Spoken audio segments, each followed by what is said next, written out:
Hi, Shadow. Yes, okay. I always feel like I'm forgetting something. Zara makes stuff. Gonna be listening while starting on dinner. That sounds like a good plan. Make something good. Don't burn anything. Yeah, enjoy. Thanks for the lurk. Um, okay, let's see. Look at all my subscribers. Thank you so much. Thanks, Web of Chaos, for that subscriber bomb the other day. That was nice. Just a second. Ugh.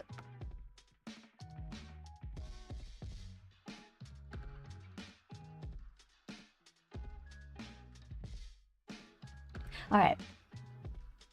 So I had a good weekend. We went to see a comedy show. I don't think I've ever seen live comedy before.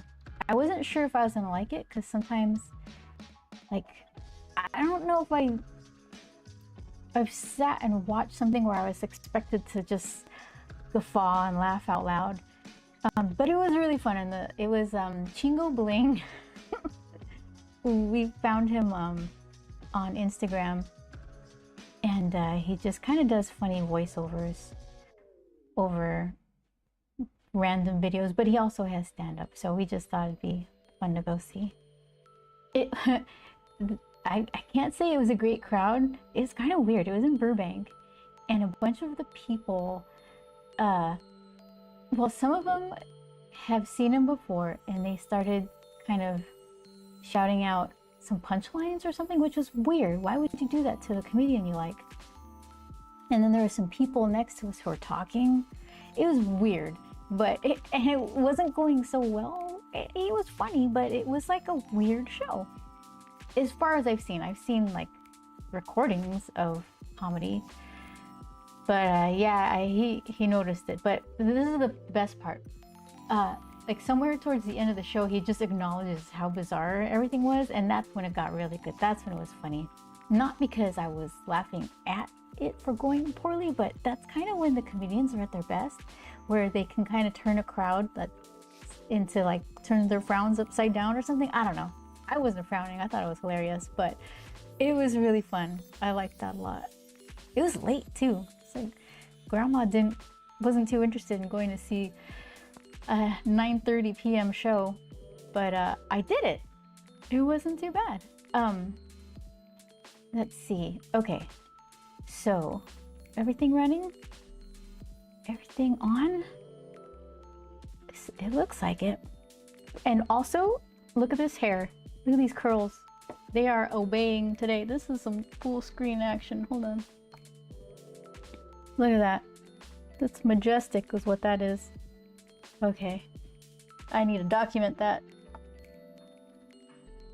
Okay, there we go. Yep. Bungalow Glow! Hello! How are you? I'm doing some painting today.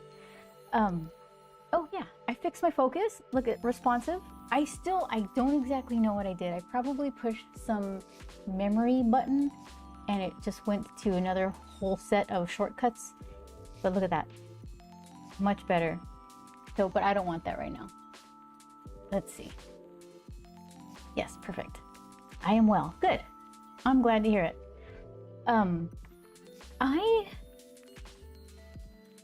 It is better. I don't know what happened. I bought a new cutting board.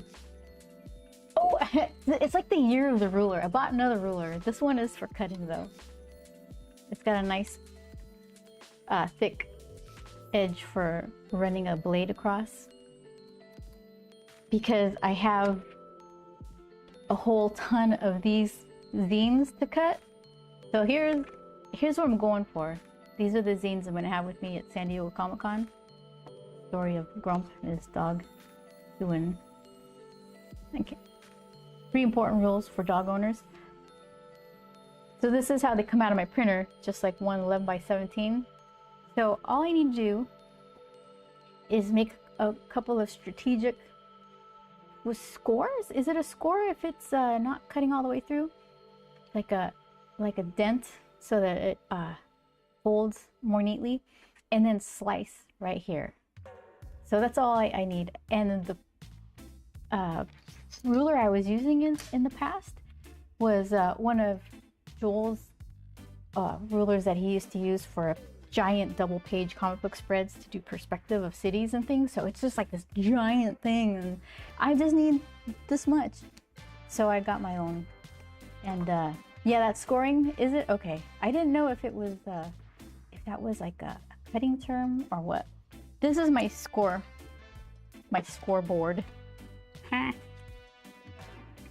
like it.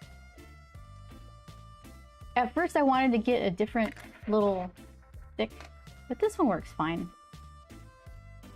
So this is so I can remember which little areas I need to score. But yeah, and it all lives right beside me. I'm surrounded by art stuff, so that's good. This I don't need right now. We're doing frogs today. I like the way Mitch Hedberg does frog. Okay, so let's see. That's handy. Yeah, the thing is, it all seems like stuff, like, why would you need that? It's such a specific tool, and then, but it comes in so handy. It makes things so much faster. Like, this paper is thick. There's always a bad one. Bad fold. This was the first one I did, and it's pretty bad. So this will be, I don't know. I don't even want to use it as like the sample on my table, because I don't want people to think they're going to get a sloppy book. But I do a double score on the binding thing. It's not binding, the spine, that's what it is. So it folds more readily around like these thick things. Wow, what is that? Asks Jeremiah. Hi, Jeremiah. This is a zine. I am gonna go to San Diego Comic-Con in Artist Alley, DC20, and I'm selling a bunch of my artwork, including this zine. So I print them at home, and I was just talking about like the stuff I get, which seems like a waste because it's so specific, but it comes in really handy and it makes the job a lot easier to get through 50 or whatever of these things. Periwinkle has a book too. I haven't even gotten to hers yet. Oddly specific tool, drywall T-square ruler for tearing pages while making sketchbooks. Oh really? We got something. It's way over there. Hold on, let me mute and I'll be right back.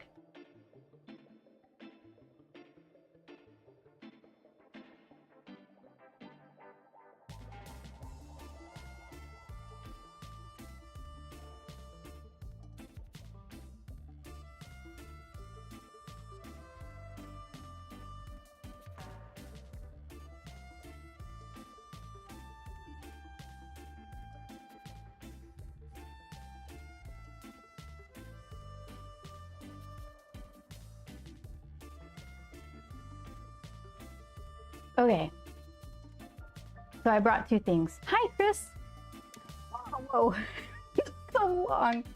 Are you talking about the 6-foot T-square for a drywall? Yes, I have. Well, you have one too? This isn't 6 feet. How many feet is this? 24 inches? I guess that's 24 inches, right? So this is one of Joel's old things. And it goes, on it goes. I saw them at a store and got excited, so my husband bought me one. That's really nice. Now you can just be excited at home. That's an excellent purchase. I got it for woodworking stuff, and it comes in handy for other stuff. I have an old 1-yard 3-foot square for drawing. So this is the thing I used to cut the zines with. It's 30 inches. And it's just like this giant thing that I don't need. So now his can continue living by his desk. Where did I put mine? Here's mine. This is much better for me. It's all fun and games until I'm like on like my 40th book folding, and then I want to cry. I have like the best ideas, but they're all like super labor intensive. That's not the best way to go about it as far as like making products. It feels like it's the right idea because it feels like it's free, like my own labor, but time is like the thing you can't get more of. So sometimes it's better to just pay the extra money and have your time to, like, I don't know, create new stuff. But I'm not there yet. I'm still doing the manual labor. Hi, Glorbox. How are you? I think these tools are justified. Yeah, you know what? Any art tool, I could find a reason for owning. Even the ones that I don't use as often, because some of them aren't that expensive. So, yeah, I like... here's my other ruler, which I didn't think I would like as much. But it's really handy when I'm drawing pages, because then I can, if I'm making a line, I could see through the ruler to kind of make it parallel with a panel border or something like that. Oh, I found out what this groove is for. It's for to ink straight lines. So you're supposed to have like a ball, like a stylus with a ball at the end of it. So then you do something like this, where it's like you got your fancy inky juicy pen, and then you have I can pretend, what could be my stylus? This will be my stylus, right? So okay, you I don't have here, let's see. Okay, so this is like fiddly. I'll get an actual pen. Here, I'll do this one. Okay, so you get your stylus and you hold your ruler where you need it, where you need your straight line, and then you put a stylus here in the ridge, and then you hold an ink pen here. Oh, it's like, so there's got to be a better technique. But then you roll it down the ridge so you get your straight line without, like if you're using a nib, it might, the ink will pool underneath the edge and it'll smear and all that stuff. I saw a T-square. You did saw one. You certainly did. It was like an old school one too. I don't use this. It was just, we have a weird collection of art supplies. Some of them are actually from someone's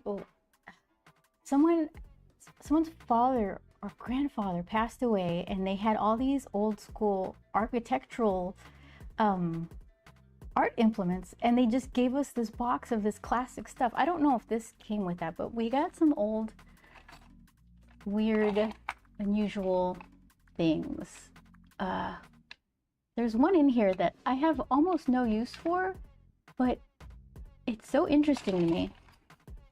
It's like this thing to make multiple lines,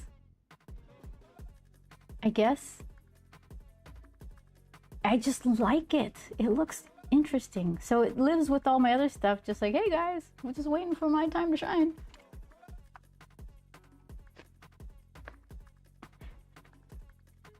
You are arch. I don't know what that means. Ugh. Everyone's so excited over T-squares. These are my people. That brings me back to engineering drawing classes. Does it really? It's a ruling pen, says Penmanink. Hi, Penmanink. How are you? So this is a ruling pen, is what you're saying? Okay. So then, how does it... Are these supposed to hold ink? So it makes two ink lines? You can chatter with it to make calligraphy. Ooh, I'm gonna have to Google all of that. We'll figure this out. Yeah, so it's got these little dials. So these could be further apart, these could be further apart, and then a dial here so that both of these can be further apart. Yeah, I like this thing. I don't know who you are, but Penman Ink has ideas. So it's the mystery is unveiling itself. Old ruling pen for parallel lines, old school. Old, capital O, capital S, old school.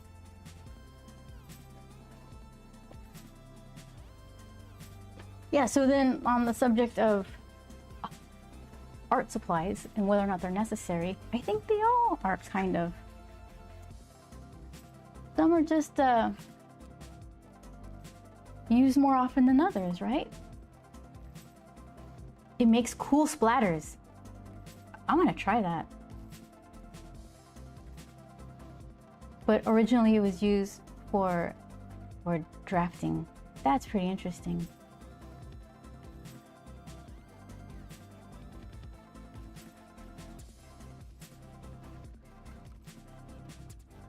Let's see. What did I miss?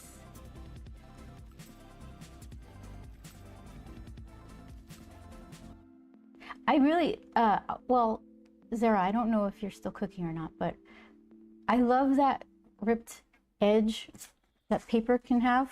I didn't do a great job with this one, but let's see. Oh, I have this, I bought this, and it has torn edges. Look at that. I need to get this framed.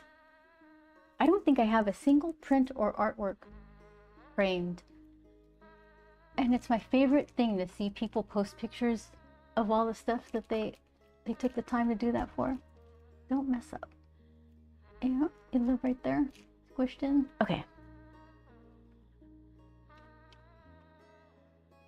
Gorebox, I don't play Roblox. I don't. Let's see. Okay.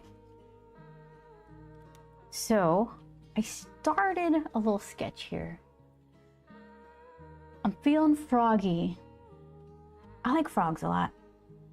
Decal, it is called decal. Decal edge is always fun, especially on handmade papers. Brush a bit of water on the edges, cut halfway through the paper and tear to make a nice, ooh.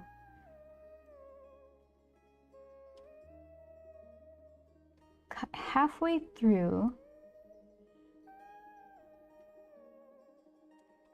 So, Penman Ink, if you're cutting it halfway through, do you cut on the side of the paper that you're not going to paint on, so that way if it has like a super straight looking cut, it's on the back?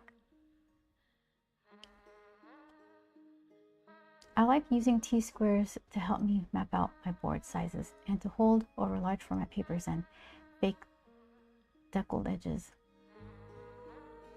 How large? You know what? If you're cooking, please let me know and I'll stop asking you questions. But how large are your papers? Yeah, good idea. It is okay. Yeah, we keep buying smaller and smaller paper. I think a lot of comic book artists are doing that, where the industry standard was kind of like 11 by 17 boards, but they're getting smaller and smaller boards, like a little closer to manga size. So this is the size I use for the Grump interior art pages for my graphic novel. It's like 9.8 by 13.9 inches. There's the centimeters.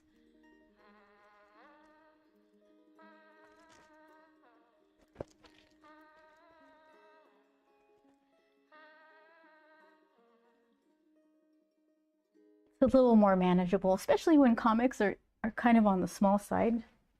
Let's see. So when you draw that big and you shrink it down to like this size, it's the same. almost the same. Just a little sliver off.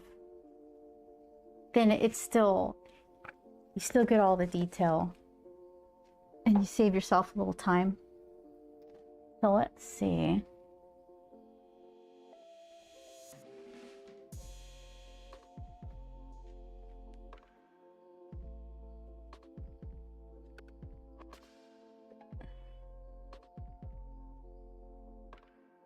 So you can kind of see if froggies look a lot like Grump's head.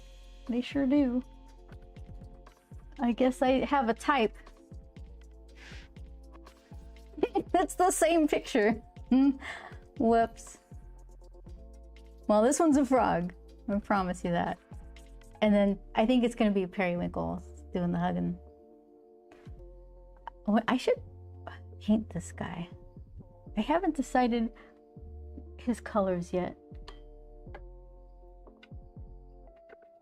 The one that's already painted, it's a white t-shirt with a little emblem on the front. Kind of cut off jean. Are you stable? Cut off jean shorts. Okay. Leather belt kind of thing. So let's see. Let's figure Periwinkle out a little better. Just a sweet little hug.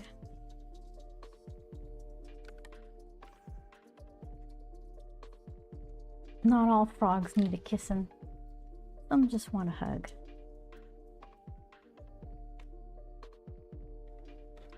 Don't turn me into a prince. I like frogness.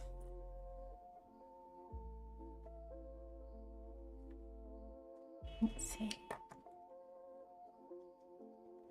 She's kind of leaning into the hug. And she's really getting into that little froggy face. Like she's got her hands on his cheeks. I was just playing around with proportion. Huge frog, tiny periwinkle.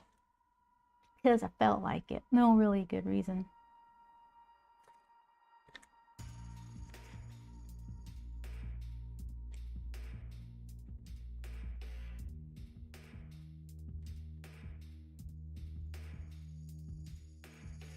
And speaking of live shows, I got it.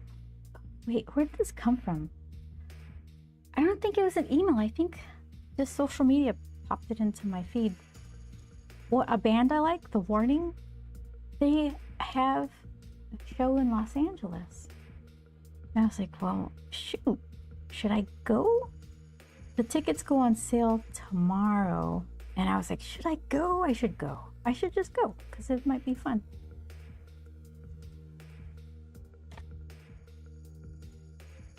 I don't think it's going to be that crazy. They're like a rock band from Monterrey, Mexico. And they've been touring as the opening act for Youngblood or something, who I don't know who that is. But yeah, I don't know.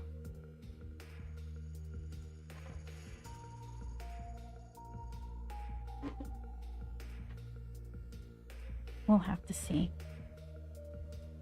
And how much, it doesn't even say how much the tickets are going to be. They're going to be $1 million trillion. Is it going to be that thing like in Ticketmaster where it's like you are 64,000th in line for a show that seats 600 or something? That's so sad.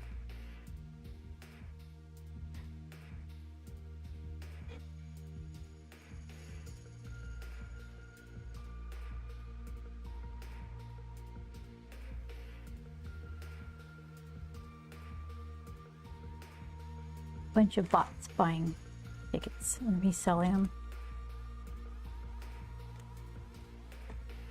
Would you be opposed to some sort of law that was like you're forbidden from reselling a ticket for more than twice the purchase price? So like a $50 ticket, you could sell it for $100, but not $300. Would that even help? Could anybody buy a ticket if they did that? It might not even make a difference.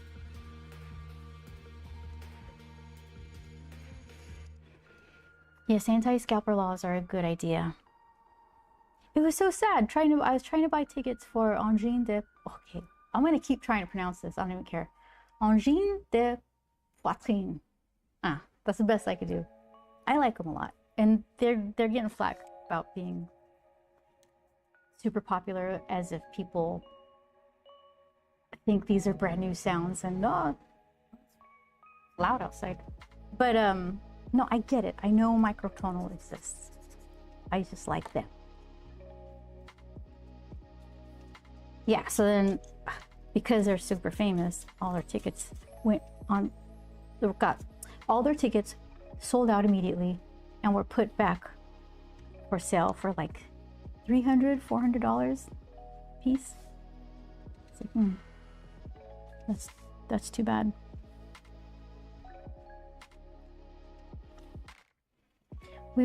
We've seen too many groups buying up all the tickets and reselling for much higher prices. They just game the website to purchase the tickets before actual people can. Yeah. Yes. It seems like silly at this point. This is ridiculous. Penman Inc. says, do you know who the artist Swoon is? Who is the artist Swoon? I would like to know. Wait, the artist named Swoon? There's an artist named Swoon. I thought you were like, who is the artist people are swooning over? Who is Swoon? Is Swoon, do they do microtonal stuff? Because I mentioned microtonal. Tell me, I'd like to know.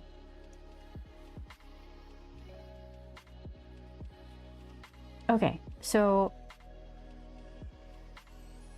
these proportions are so out of whack. Who is Swoon? Oh, they are microtonal. Oh, okay, I'll have to check that out. Okay, so how about this? This head is about proportion to the arm, so let me try to figure out the body, or make everything, just like fix it all. Hey, let's see what we can do here. She's a street artist. You kind of sound like her. My voice sounds like a street artist? I've never heard that before. You know who's Swoon? Hi, Jamboree Handouts.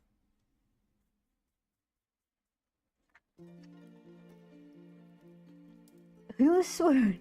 Hello. Okay, hold on. Swoon.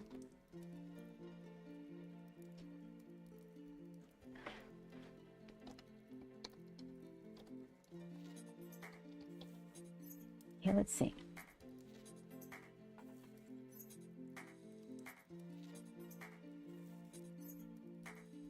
Okay, let's see. Hold on. Is this gonna work? Swoon.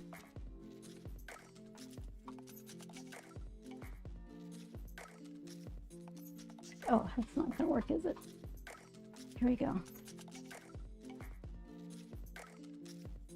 Born 1977, whose work appears under the name Swoon, is an American contemporary artist who works with printmaking, sculpture, and stop-motion animation to create immersive installations. Ooh. Oh, look it, she's got curly hair too. That shouldn't be the most exciting thing. Well, she's like, not today.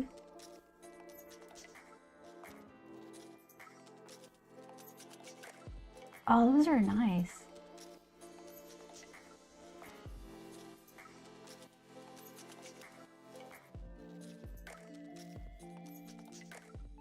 That's really cool. Thanks for showing me. You follow her on Instagram, Jamboree? She's a visual artist, not a musician. Just saw her tarot deck yesterday. It's cool, and I'm not usually into tarot-like stuff. Ooh, interesting.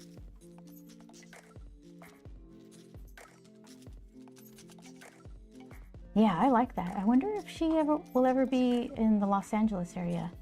And check out her stuff at a gallery or something. Let's see. There we go. You were trying to I mean, not to do bougie expensive stuff, but there's like a lot of stuff happening in this area, and not all of it is really expensive. Like some of the gallery stuff is free. So we're just trying to go touch grass, kind of. Go out and see some art, get inspired by people doing cool stuff, whether it's like a random comedy show in Burbank or like a free gallery somewhere. We could take the train to the Bergamot Galleries by Santa Monica. Really interesting afternoon, and you spend almost nothing. So yeah, I'll have to follow her. Hold on. I'm gonna have to remind myself. I need like a note thing. Here, let's see. Artist Swoon. And I'll try to remember to visit that.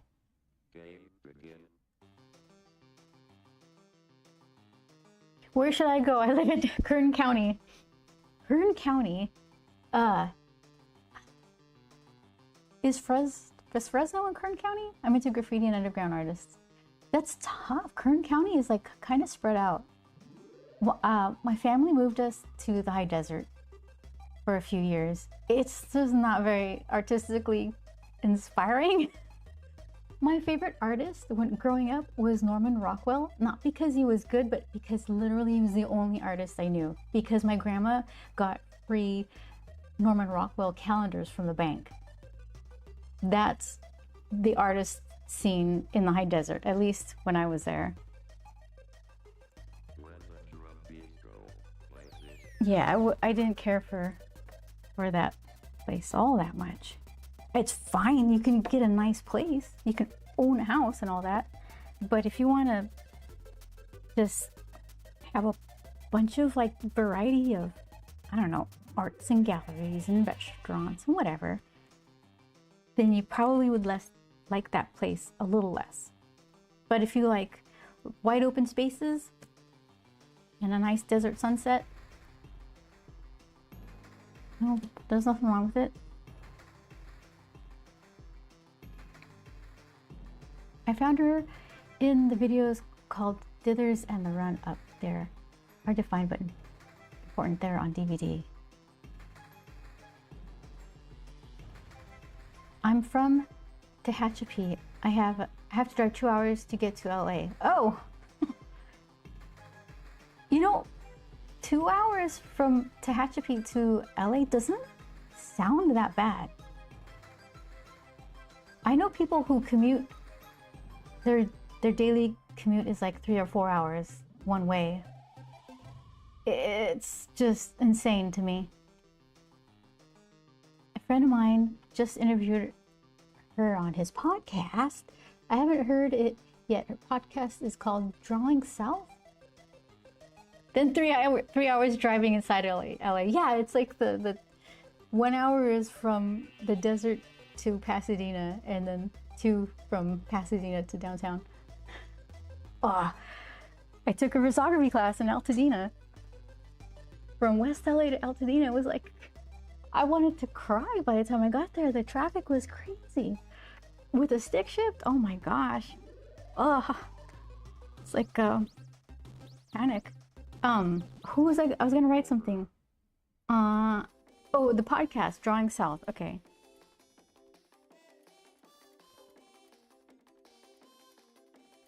I'm pretty excited about the trains, but there some routes are less safe than others. I think it's the E train. It's pretty safe for the stops that I take it through. Okay, so let's see. Let's split the difference. A little bit smaller of an arm and head, a little bit bigger of a body. We got this. I can't imagine the traffic. Ours is bad enough here in Nashville. Oh, I heard that your area,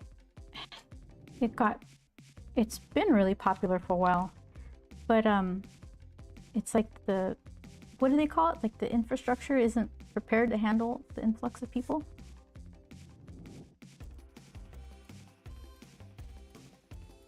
I hear a lot of nice things about it though.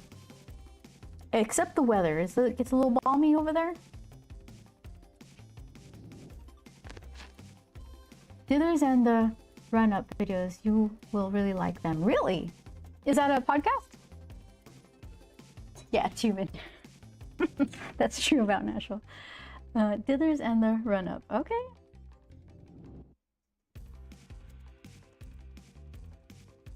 Run up. Okay, penmanship counts.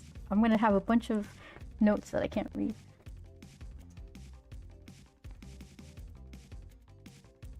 DVDs.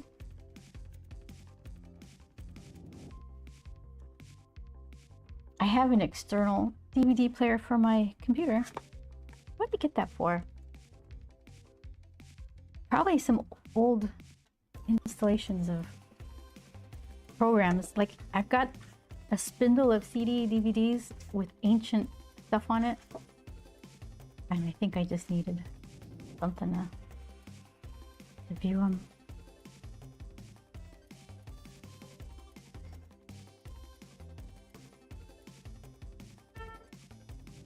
I saw somebody was asking, how do you actually do, or no, what was the question? Something like, did you guys actually burn stuff to a CD? How do you even do that?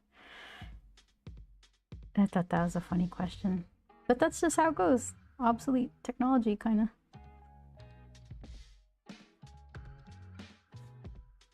I don't even remember the tapes that we used to use at Top Cow to save books. Like, were they DAT tapes? Like little tiny, they look like mini cassette tapes. And you'd stick it in this big beige machine. It seemed so archaic, but that's what we did. Yeah, you remember DATs?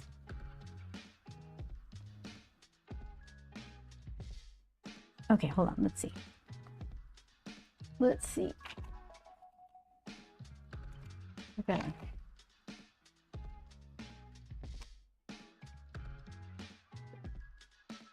I could only find them in like underground graffiti stores at the time. Really? Underground graffiti stores? How are you even cool enough to find that? Yeah, if I go in there, they're gonna just be like, hey, you shopping for your son? What are you doing here? Like, it would be, am I cool enough to go to an underground graffiti store is my question. Do I need accompaniment? I don't know. Do you like old radios? I like the look of them. I don't listen to them or play around with them.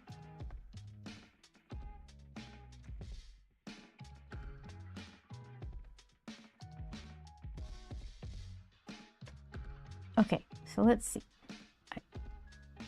She needs more trunk. Okay, let's do this. That could be her little shoulder blade because she's turned. And if that's true, hold on, I'm confusing myself.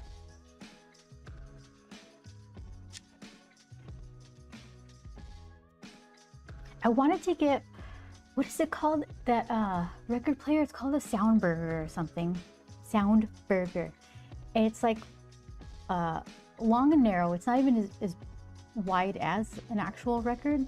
It just kind of sandwiches it. I want to get one of those. I've got a total of one album. I used to have another one, but it got lost in some moving.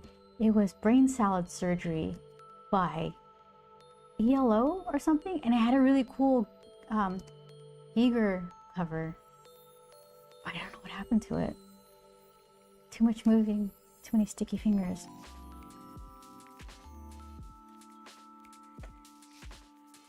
But yeah, and then I can listen to my one album and then just set it aside because there's not a ton of room here. It's rulers. I need more ruler space.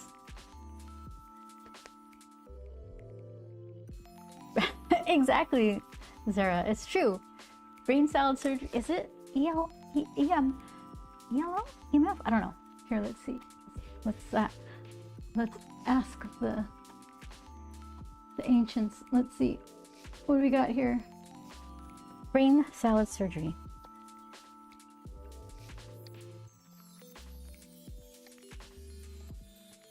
Also, I don't know how to spell. Wait, so I heard that right? Yeah, yeah, it's a ELP, Emerson, Lake and Palmer. Yes, yes. Ah, see this album? Who stole it? Who the heck stole it? Window capture. Look at that. I had that. Oh, it's itty bitty for vertical. With the, yeah, that's the one. Look at, there it is. Let's see, find a bigger. Why'd you make it smaller? Let's see.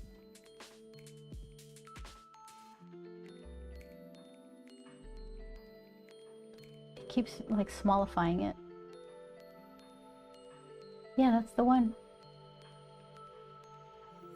I usually hear stuff like that at work, but it's never right. It's a thing between me and the girl. That she laughs at me and everything I miss here. So that must have been a surprise where you thought you were guessing something outlandish, and it was like, nah, that's spot on. That's spot on. Yeah, there's the bottom you can see. It says wait, Emerson, Lake and Palmer, ELP. Yeah. I don't know.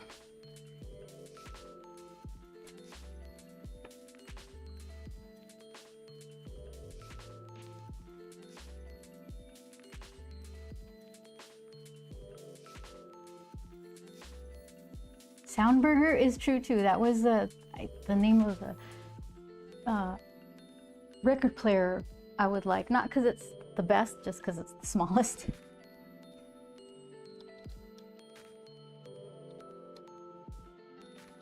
I used to try to get better digital audio files because I wanted to hear all the little plinky plunky kind of sounds in the background of my music, but it kind of, you can save an audio FLAC file or an MP3 and they can sound exactly the same depending on where you're grabbing the file from. And I was listening to each of my things back to back, and that and my headphones aren't super good. They're okay, sure, in-ear something or others, but it didn't make that much of a difference. So now I'm like, well, whatever they have, whatever I could hear the music on, I guess I'll have to be fine with that. This is the Soundburger. Look at that thing. I want the yellow one. My birthday is nowhere near. There she is. Yep, $200. That's gotta go on sale or something.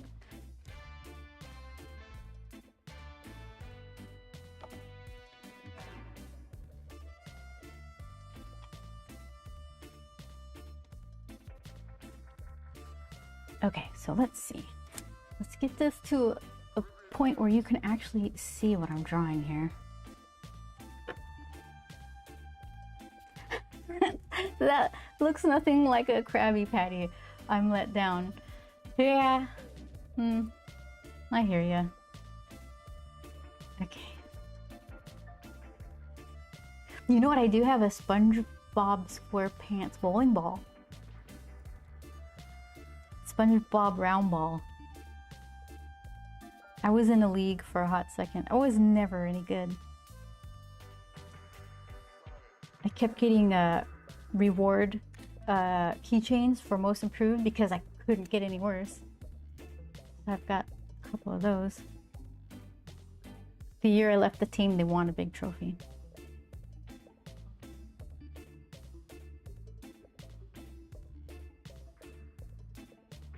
I'm not salty about it.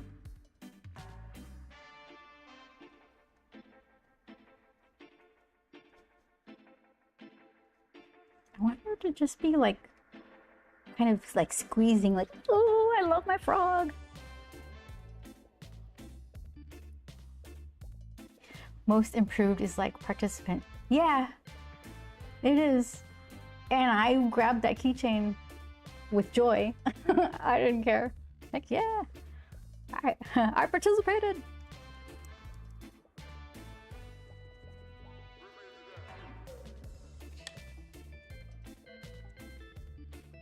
Something about my hand is weird, because I noticed it with that bowling ball. I think the space between here is longer than one might expect. because the guy who was making my custom ball, he guessed wrong and he had to make it a little bigger. Not with the holes, with the measurement tool. And then whenever I grab with the super light ball, I'm holding it kind of like not right. Doesn't fit. So something about my hand measurement. It's like my hands aren't big. They're not long. But gloves don't fit. They get webbed. So it's like, you know, there's people who are tall. They'll be the same size, and either they have long legs or long torsos. And so that if they're sitting together at a dinner table, one looks a lot longer, taller than the other. Something about that on my hand. I don't know what it is, because if ever I say I have long fingers or long hands, people mash their hands and like, no, you don't. Something's up with you, and I don't know what it is. Gloves don't fit. Bowling balls don't fit.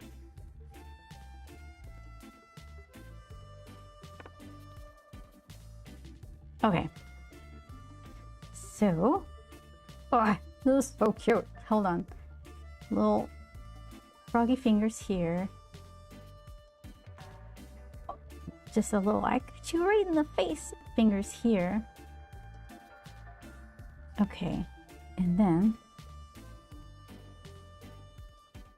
let's see.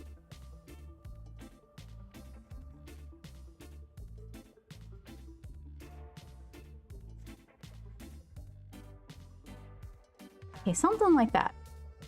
Here, let's see if I can show you. Yeah, I work with people. Everyone has weird proportions. This is Zara. Okay, I'm getting somewhere.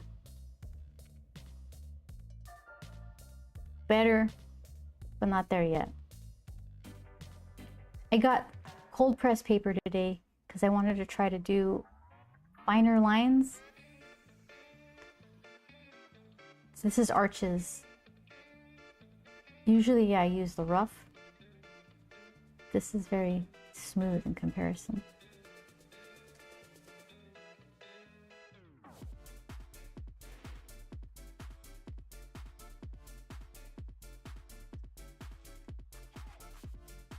Yeah, speaking of participation awards, the only art award I've ever received was from Chili's, the restaurant. Management gave me a little ribbon, best artist, Chili's, for doing the chalk margarita madness chalkboards. I think now they hire outside people to do that, but for some reason I got to make one.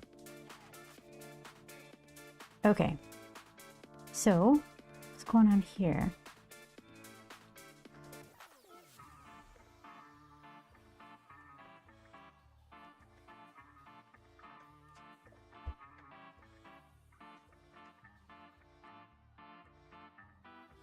I got a cookie delivery.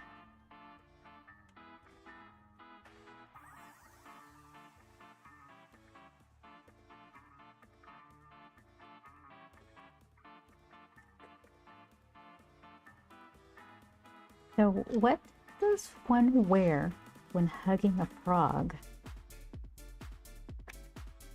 Because that's a whole blank right now.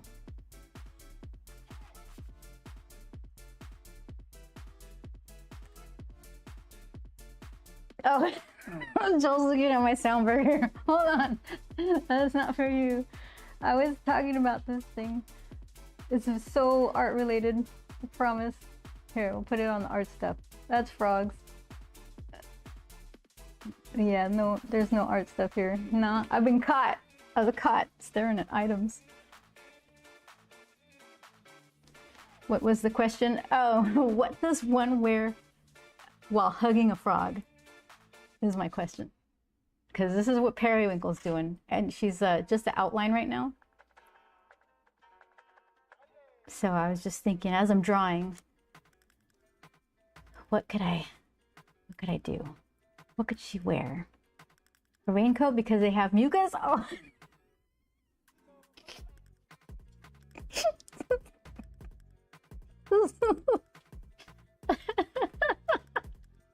That's not the hug I was expecting. Oh no. Oh no. You know what? She doesn't mind. She does not mind. Alright.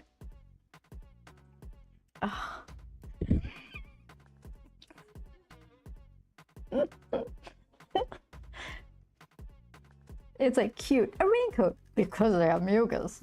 Oh my goodness. Let's see. Alright, so her other shoulder is hidden. And let me not make this arm like 12 feet long. So it goes up. That's where her elbow is, kind of. And then, oh, she's like way here. Okay, let's fix that.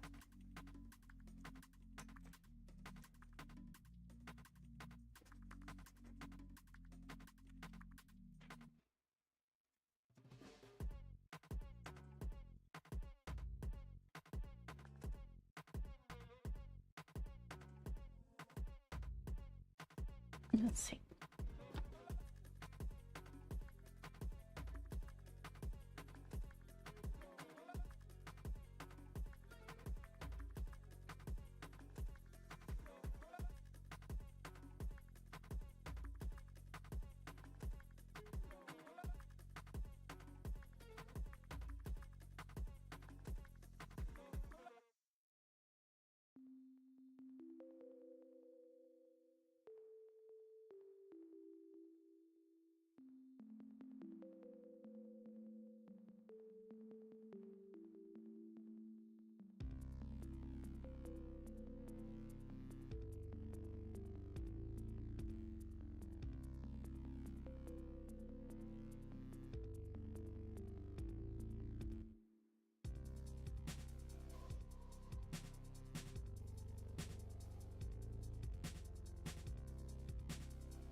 New hand spot.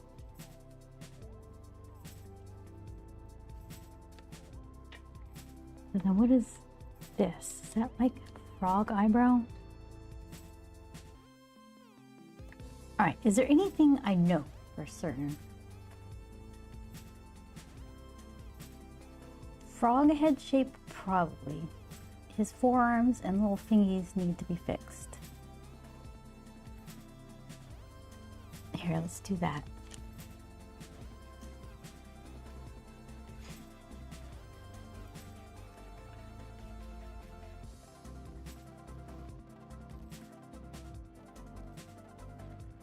So, okay, let's...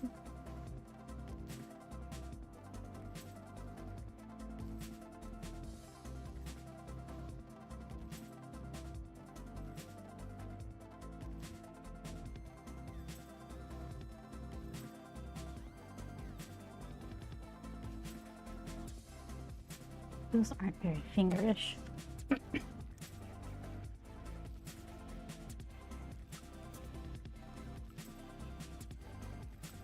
do this one. Well, this one's going over.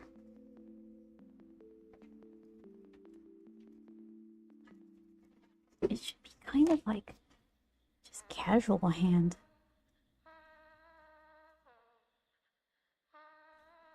And then this one could be like fanned out a bit.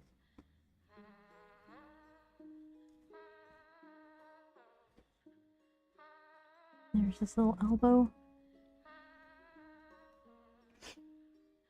Hi Siege, how are you? I'm doing well. I'm doing really well. So well, I'm gonna hug this frog. Periwinkle is gonna do it. Let's see. How have you been? What kept you busy today? What'd you do? What was the best thing that happened?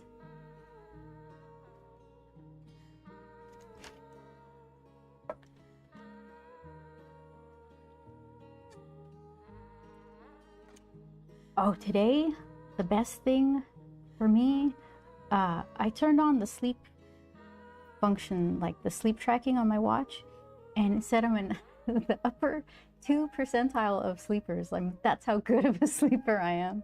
I was very proud of that. That was ridiculous. But I enjoyed it.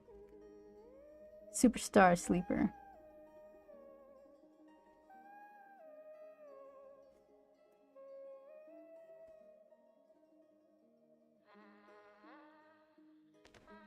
I got home. Personal life has had its challenges right now. Well, Siege, hang out here, have some laughs, see some silly frog art, and then let's not think about all that other stuff for as long as possible.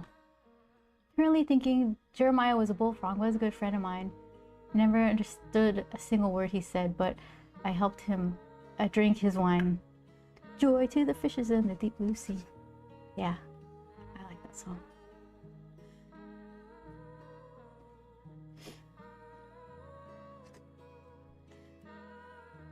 I haven't heard it in a long, long time. You love that song growing up? It's fun. It's fun to sing too.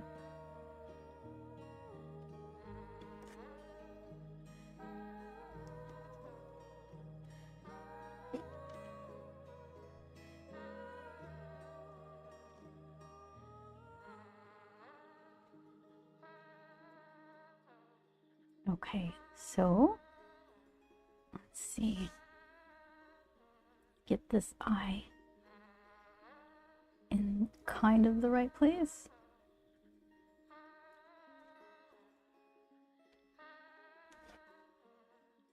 Ugh, what happened here? Yeah.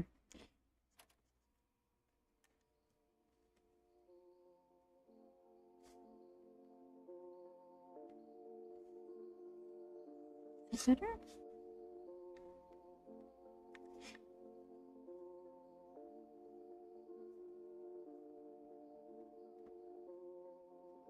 What do frog pupils look like?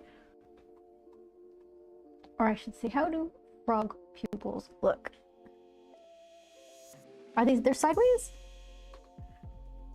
But, og.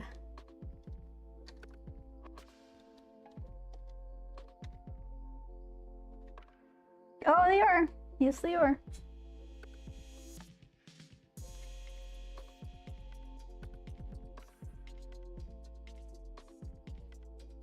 Look at them.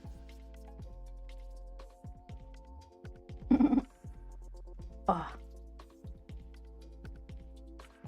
Okay, that's a little disturbing to see them all like that. What in the world?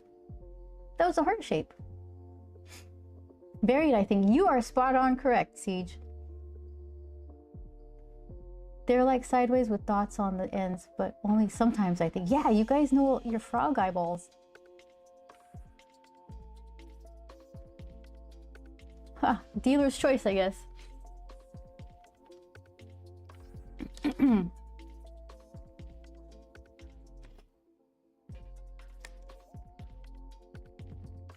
Here, let's do eyeball before I do the little catch light.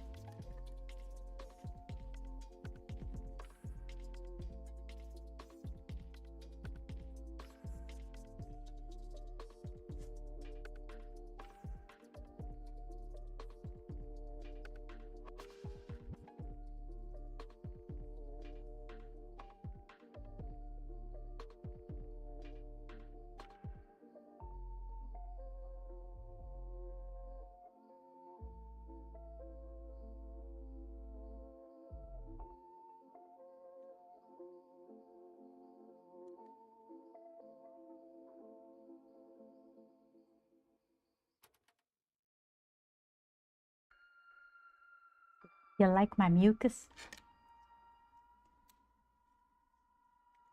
Perry wouldn't care, I promise you that.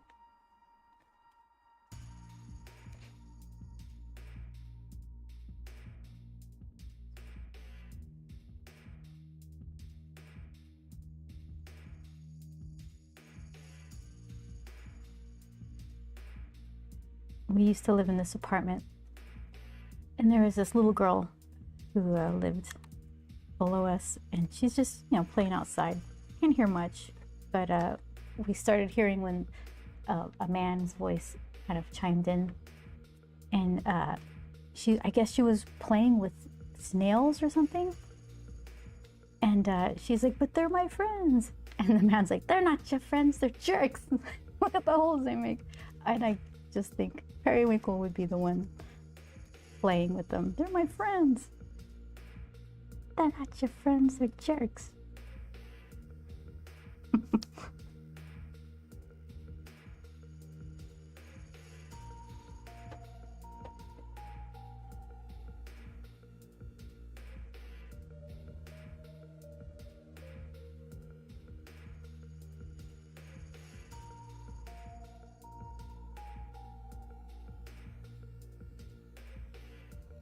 Okay, where do your little nose holes look best?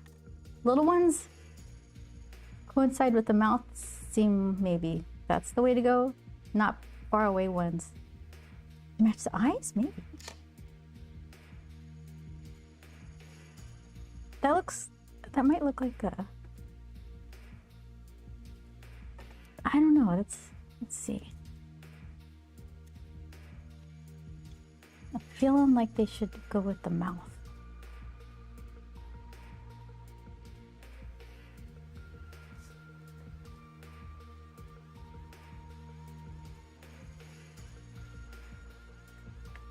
Where's my frogs? Where are my frogs at?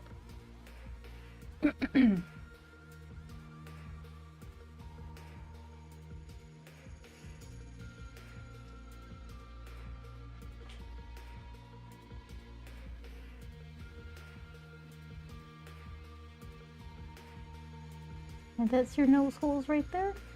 Oh, they kind of go up. They're like vertical. At least this guy. Frog nostrils.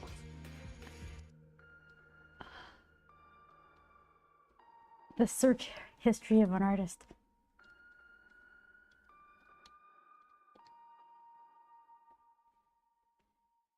No, these are kind of like what I was thinking. Okay.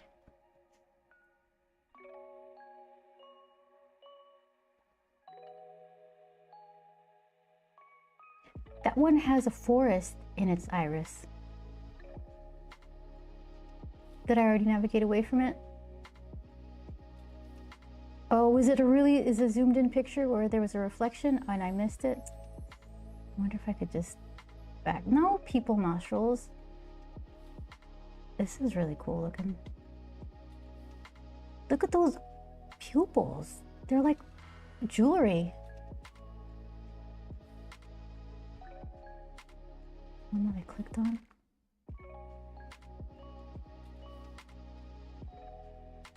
Let's see.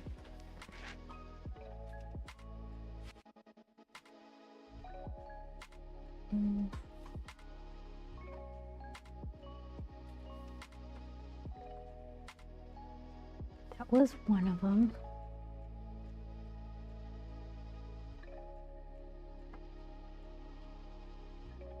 I click on this one. Oh, you're right. This is the one, right? It's beautiful. Who knew? Look at these guys.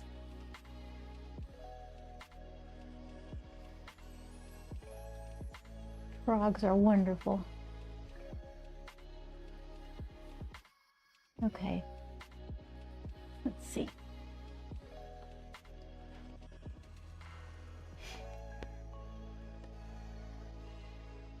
Yeah, you caught that.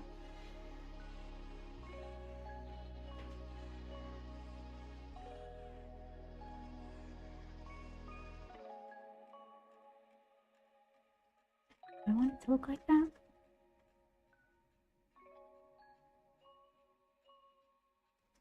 I think I like, maybe for, let's see.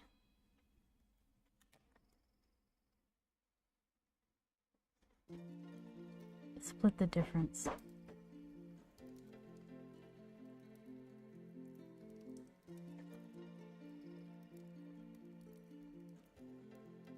That's too much.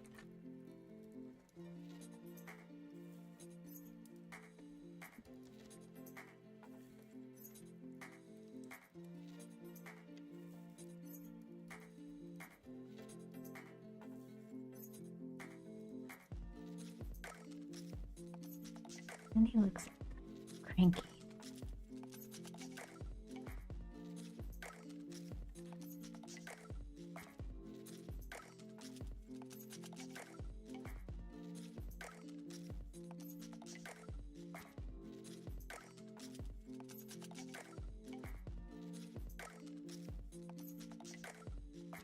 I like this eye.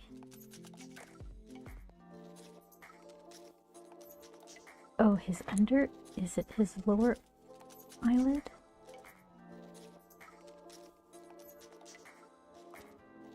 Give it an upwards arch.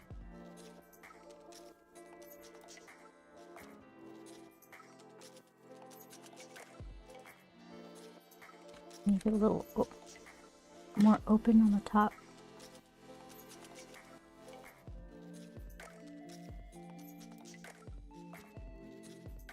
He looks sneaky.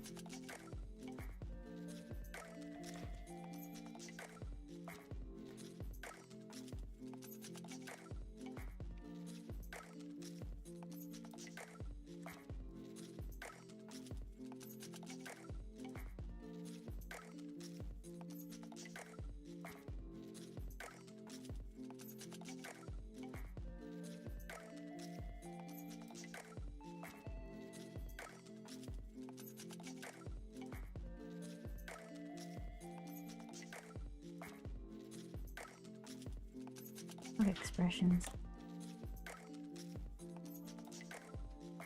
Okay.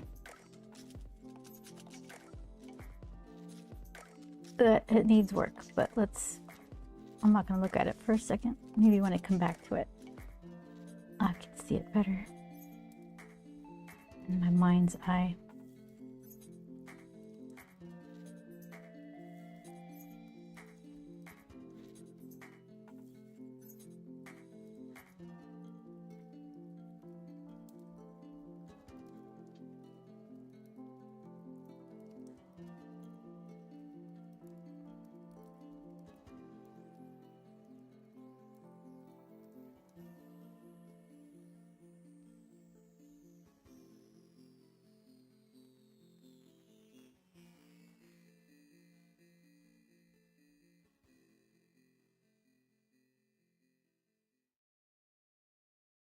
Game begin.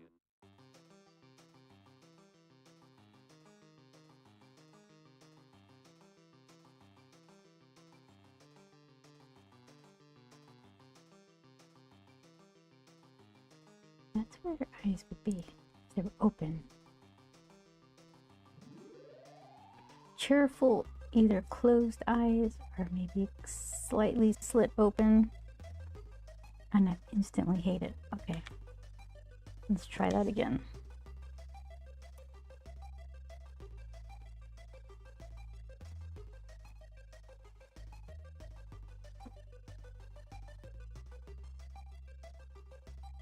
That's better. When the drum beats go, play this.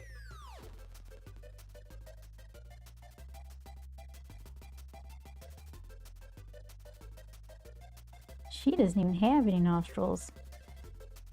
I picture Grump and their kind, they have some sort of like roof of the mouth type of breathing thing going on.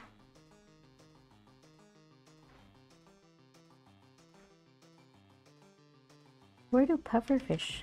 They don't have noses, they have gills. That's why is that the only reason why Grump people don't have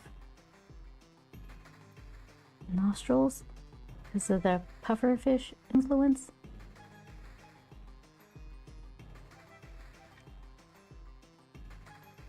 How do you go about deciding what you want to draw when you get the want to draw? For Tuesdays, it's kind of like, it's very like it kind of spoiled. I feel like drawing this, so this is what I'm gonna draw. But for work, it needs to be what I want to draw and what do I think people would want to buy, like for a cover of a book, a pinup of some kind. It's weird because people want to buy the characters they're familiar with, and I don't really want to draw too much fan art unless I'm super into it. So it's kind of a mix. Today, what was I thinking of? The things that went through my mind were fish. I wanted to draw something with like a gleam to it, like a white shine kind of, but I didn't want to just draw my character riding a fish because I see a lot of that and I like it a lot, but it didn't feel very unique, I guess, for me, because I like artists who do that, so it felt like I was biting off their thing. But I wanted the slime. I wanted my character in it, and I like frogs, so then it just kind of was a short leap to hugging the frog.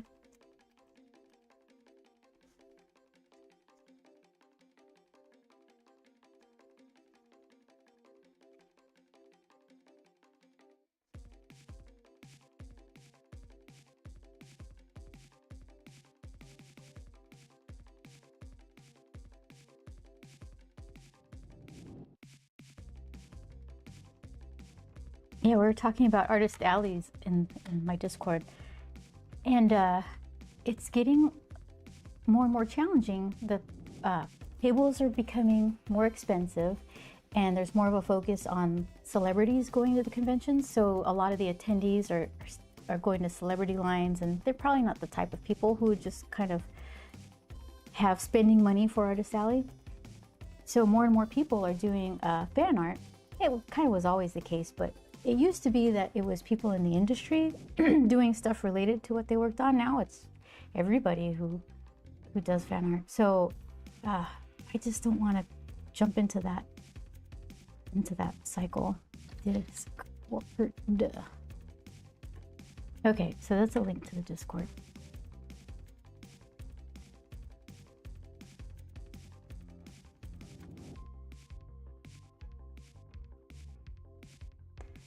It's not slime, it's mucus. Oh, sorry.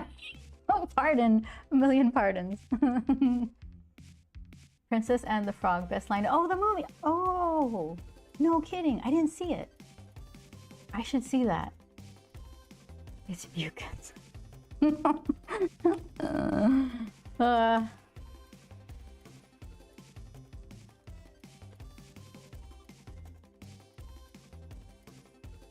raincoat.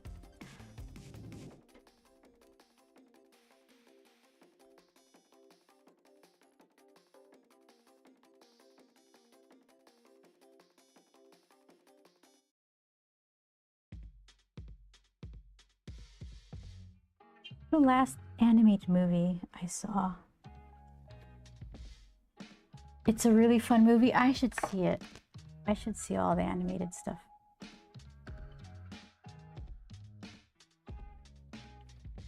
I think the last things I saw might have been, what are those emotional characters? The flaming guy, the blue girl. I saw one, there's two of them, I think. I saw them both on a plane. Inside Out. Yeah, you got it. Inside Out. Yeah, I saw those on a plane, and that was the last I saw. I think. There might have been others. There's shorter stuff that I watch. Common Side Effects. I think that was HBO. What was that one? They're stranded on an alien planet by the... How come I can remember one of those and not both of them? It's always one or the other. Hold on. Okay, it's not stranded. Okay, anyway, that one. It's good, trust me, whatever it is. Hold on. Let's see. We're gonna watch Primal again, because we haven't seen the last season.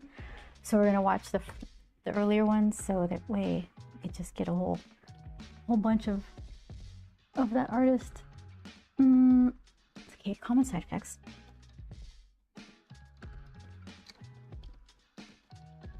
Don't give me medicine, please. Aw, you know me. Perfect.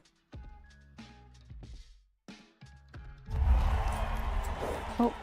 Have you been paying attention at all? Okay. Here we go.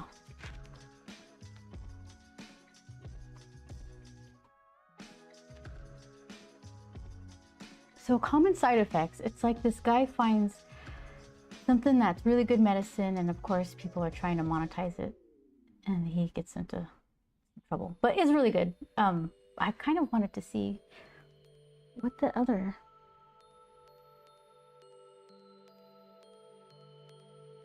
I was hoping it would lead me to their other animation. Joel, what was the other common side effects? The first animated series that we watched? I can't remember the name. Like, what was the first series with common side effects? Yeah, like it was Scavenger's Reign. Scavenger's Reign. Got it. Okay, that one's a good one too. We watch more like animated TV shows than feature films.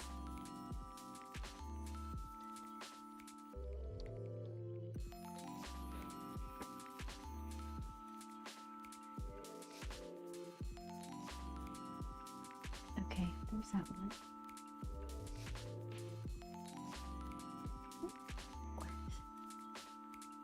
So these are some space travelers that get stranded and kind of trying to survive the flora and fauna of the planet. It's really cool though. That one I like.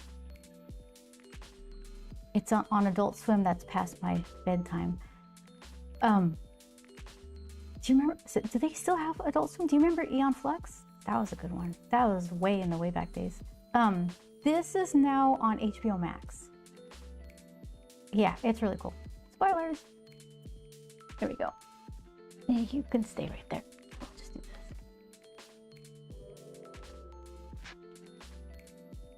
They still have Adult Swim and Toonami.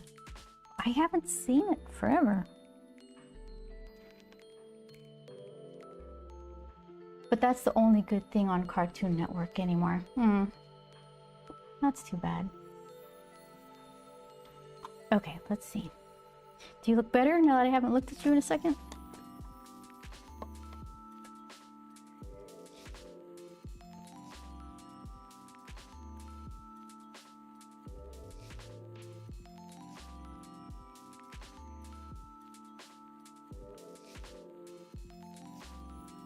Sometimes I could see problems in the monitor better than on my paper, but usually it has to do with like contrast and not so much form building, so it's not really helping right now.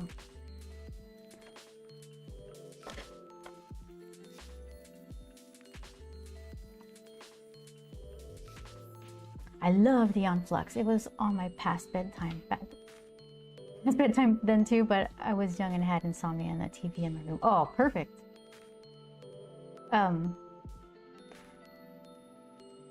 Yeah, Aeon Flux. There's a... Do you guys remember the Animatrix? Like the Matrix, the movies, of course, but then there was a collection of animated little features. Is that the right word? There was one in particular that I really liked. Let's see.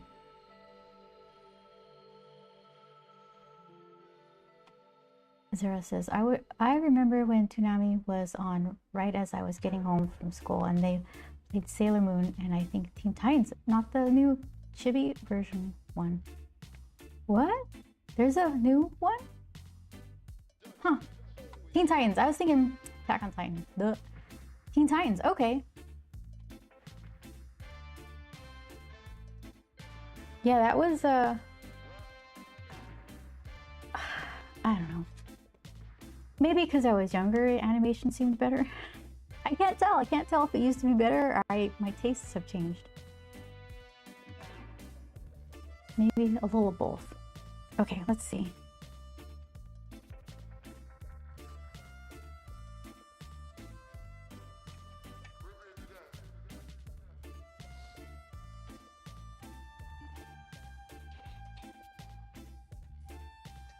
Teen Titans Go is the newer one, and it is all slapstick and dumb humor. Oh, that's too bad. Teen Titans was so much better and the story arcs, and I was so upset when they canceled it.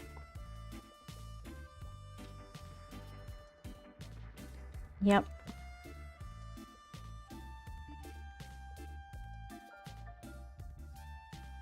Can I find... I'm like so distractible right now. Let's see. YouTube. Are you... Oh god. Not you. I'm just gonna mute the tab. Okay. So, Animatrix.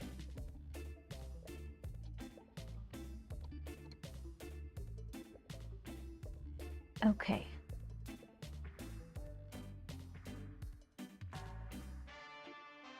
I don't want to sign in. Ah, for crying out loud. Well, oops.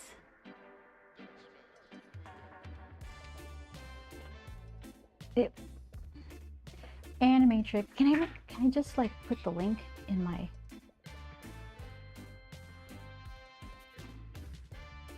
chat, and then you can choose your adventure. Control copy. Whoop, that's not it.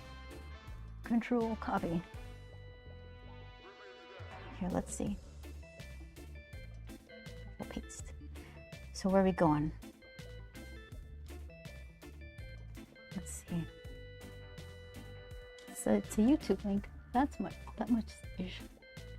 much is for sure. Okay, I think that's it. No, I'm not setting in. So there's in that Animatrix collection, there's a story about these kids who they're in the city and they find a building that's like the matrix is off in that area, so the gravity is weird and time is weird. The music in it is so like dreamy and perfect. The animation I like, the whole concept of the story I like. That's one of my favorites. But it kind of reminded me of some of the old animation that we were just talking about.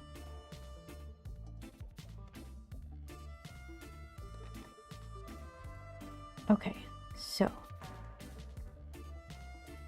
I think we're getting close to being able to ink this.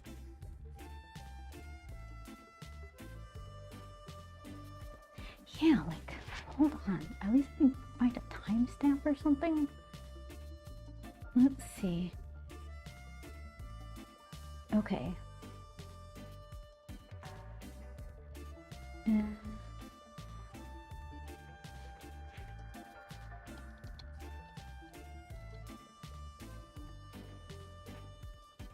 Okay. Let's see. It's like already queued up because I finished watching it. Perfect.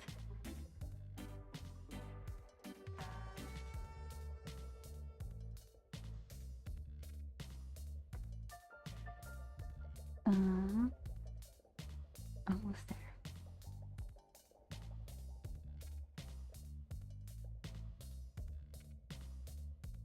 Okay. Share. Start at. Copy. Is this gonna work? Did I just do a thing?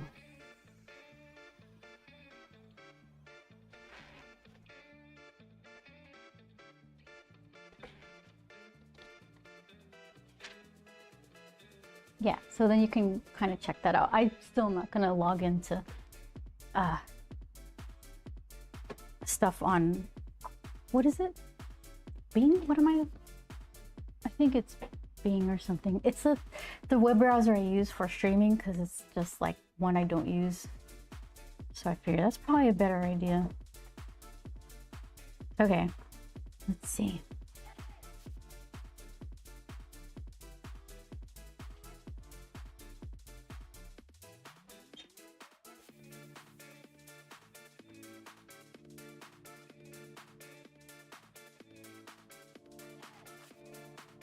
Okay, she's not gonna wear a raincoat. She's gonna feel the mucus.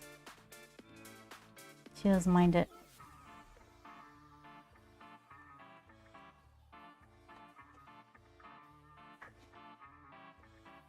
So just like a t-shirt and shorts, it has a Kipo and the Wonder Beats vibe. Okay, another one for the list here. If it has that vibe, I might like it. Wonder Beasts.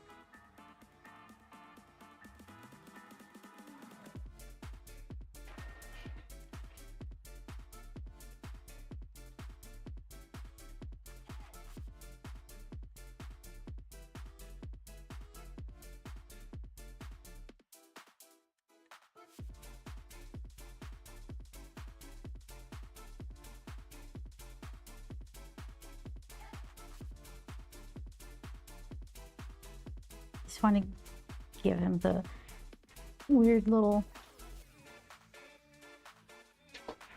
round tipped fingers. Better for clinging on stuff.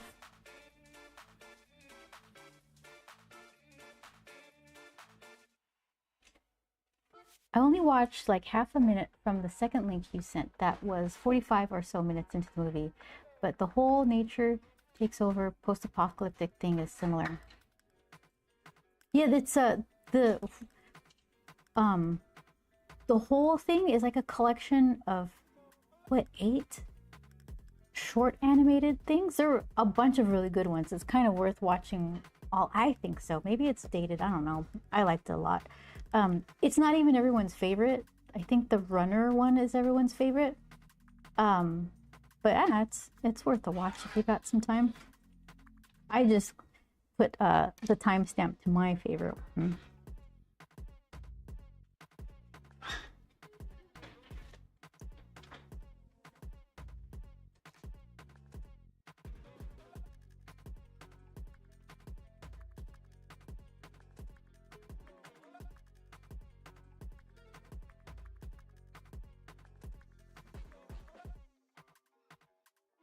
Then this one is the relaxed hand. Hold on.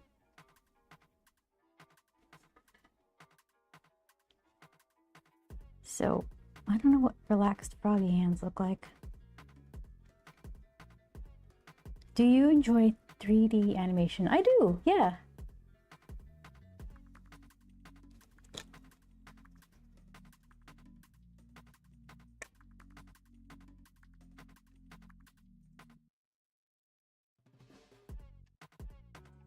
Yeah, anything with a good story.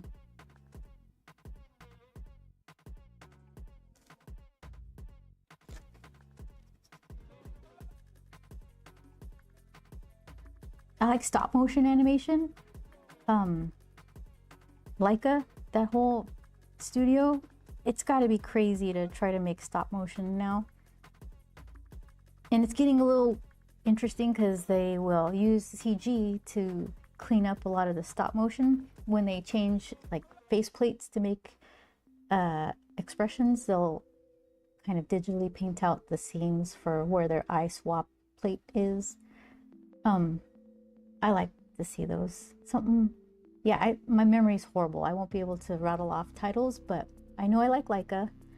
Was there a Monster House or something? Monster House? I might be getting that wrong. Yeah, those are kind of interesting. Murder Drones, it's only on YouTube as far as I know. No. What's your favorite thing about Murder Drones?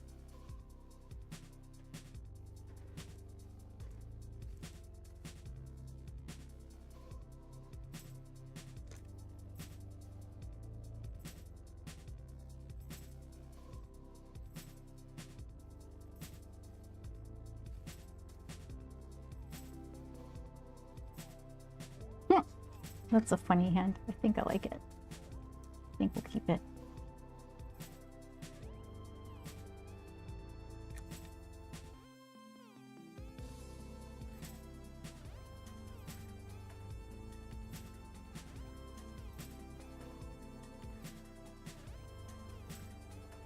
Okay, so do I like this arm? feel like it might, I think her elbow might be a tiny bit lower. Hold on. So what is, elbow is like in your, is it this, your waist? Feels like waist. So if that's your waist, yeah, that's pretty close. Close enough, I think. I'm like digging my own elbow into my waist to find out. How long should it be?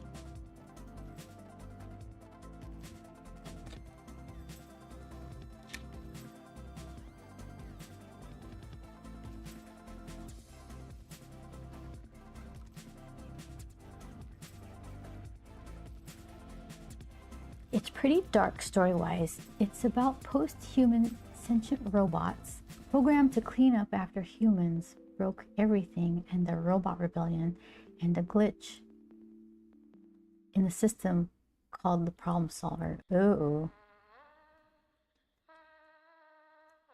But there's the murder drones, which are the robots who killed the other robots. Oh. So they're the heroes? I don't know. Don't tell me. That's a spoiler, right? That's interesting. He isn't.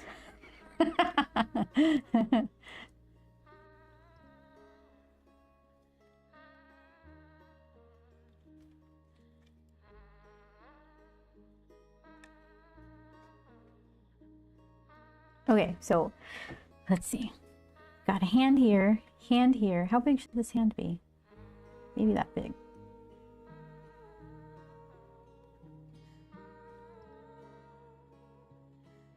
And this hand.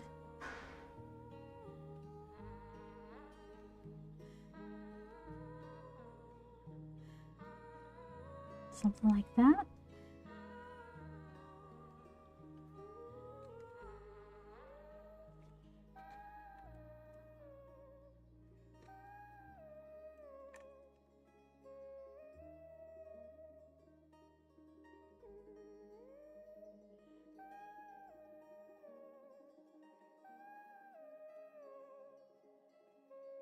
Frog hugger.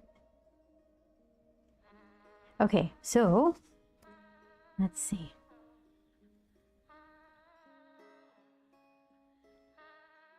Here.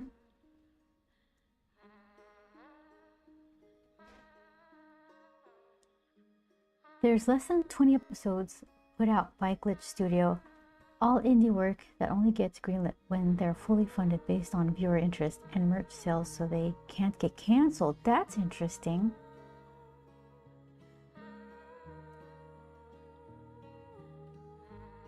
Did I write that down? Murder drones. I like that. The whole concept of put the way they release them. I'm sure that makes it harder for them, but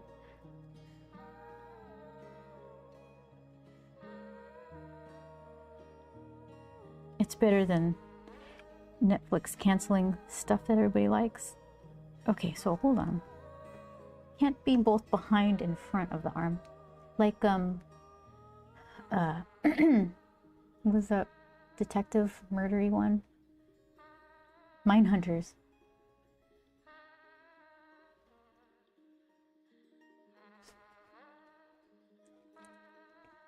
Okay. So are you just putting your hand? So okay, I have a decision to make. I get to choose. One of these needs to be in front. Frog arm or hand. Right now they just merge as one because I didn't think things through. Don't tell anybody. So I could put, I feel like it should go under because that's a little more like an embrace. That means I'll have to figure out what this is, what the frog wrist is supposed to look like.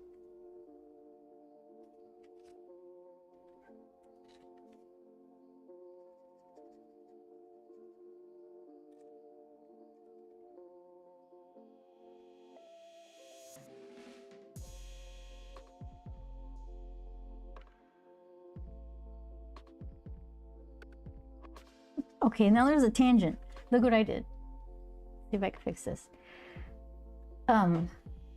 Because it could look like Harry's hand is just like this full-on sprawled out froggy thing.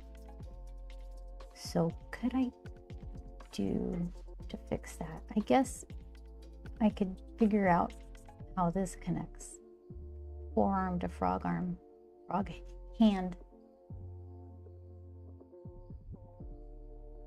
I like the hand cradling the face. That's cute. Yeah, I think I'm gonna keep it against her hands against the froggy face and not his arm. I just need to figure out how to not make this look like a weird periwinkle hand. So, okay, frog forearm. Could it be that simple? And then maybe a little extra peri right there.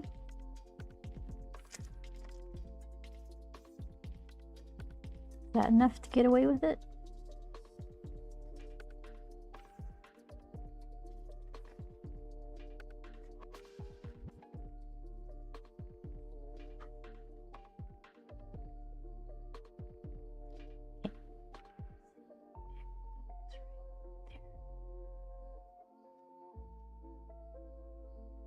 There's another one that just got fully funded like a month ago called the Knights of Guinevere, which is like a not so tongue-in-cheek slap to Disney that was made by someone who had a Disney show that got canceled. If I recall, take a grain of salt as my memory is trash. Yeah, see, fellow trash memory person. The Knights of Guinevere.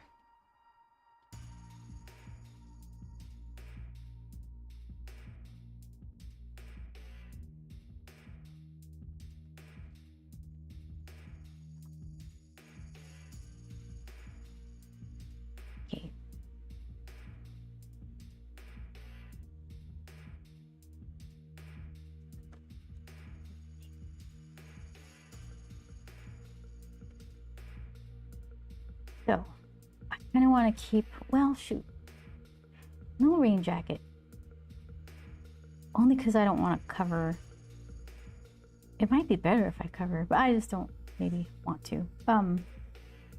T-shirt and shorts, like the weird periwinkle shorts that she wears. They're like old-timey dolphin shorts, is that what they're called?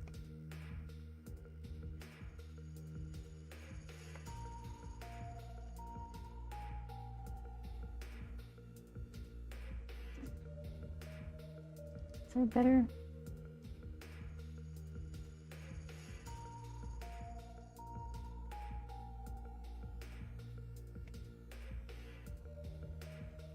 Let's do that.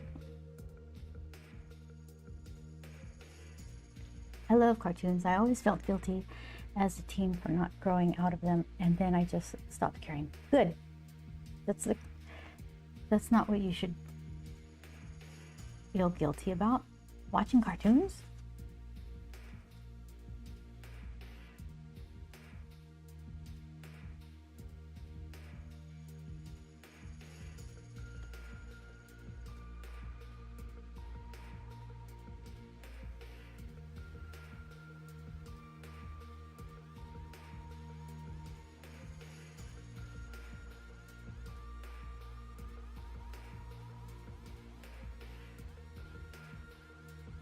Yeah, right. Ooh, you grew up in a very what would the neighbors think household. Okay.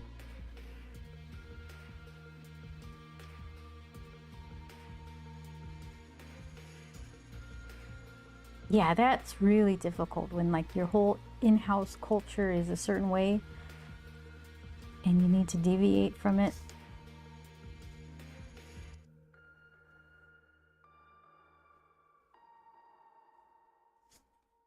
Okay, so her shirt can be leaning forward a little bit. Is she barefoot? I guess she is. Legendary Roz, hi. Were you a She-Ra fan back in the day? No, my little brother, I'm older than you. My little brother was into that. I was more like Inspector Gadget. I liked that a lot. Oh, you liked the movie? I didn't even see it. Did you see it? Welcome in, by the way.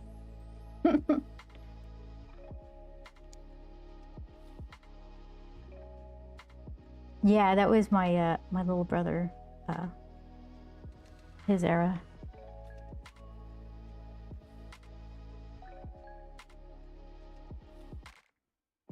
Yeah, I remember having to wait forever for General Hospital to finish. It was a soap opera back in the 80s. My grandma was watching it, and it's like finally Inspector Gadget would come on.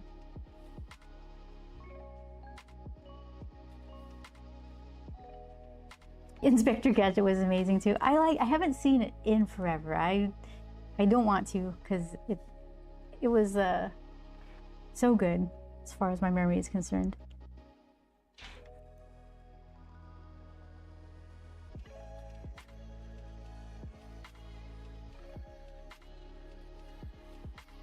Okay, that is not good.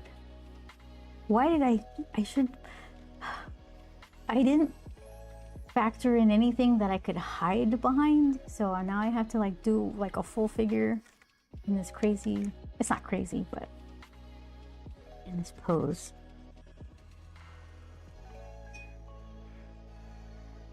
Well, the girls I babysat watched She-Ra. Oh, really? How'd they like it? So, do you remember anything about it from just watching it while they were watching it?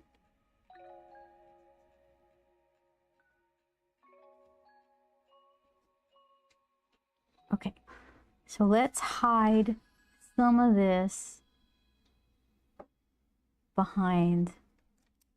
Hold on, there's some sort of meat that happens right here, like half meat that squishes out.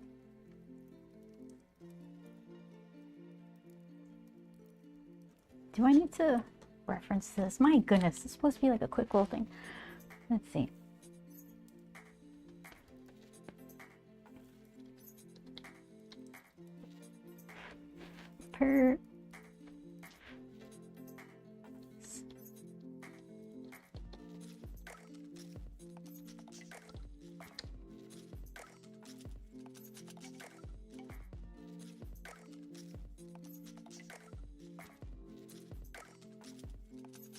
Let's see. Okay, you don't understand the assignment at all. Search. Everyone's in chairs.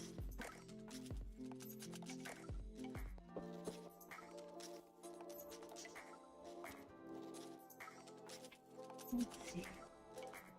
Okay, someone else is drawing of one.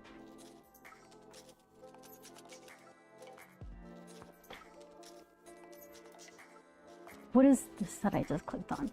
How to draw a person sitting on their knees. I couldn't get more specific.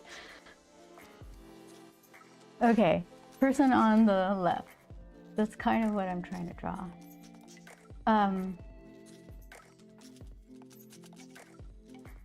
Probably better to keep the memory perfect in your head. Yeah, but that cartoon made me want to invent Gadget. I know, it was so good. It's always the quick little things, right? Okay, so I'm not far off. I just have her foot is too big.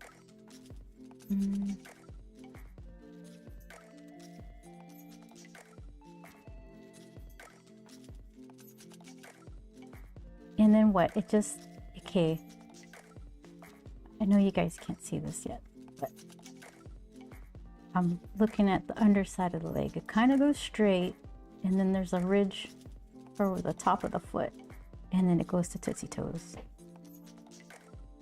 And then the top just kind of slopes. Bless you. All right, I can figure that out with you guys.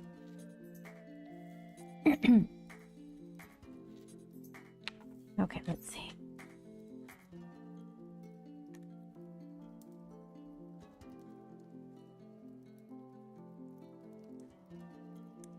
I like the Jetsons too. You know what I did notice? I guess there's two eras of the Jetsons. Some was animated like, what was it? Like the 60s or something, and then Hanna-Barbera got their hands on it and made more in the 80s.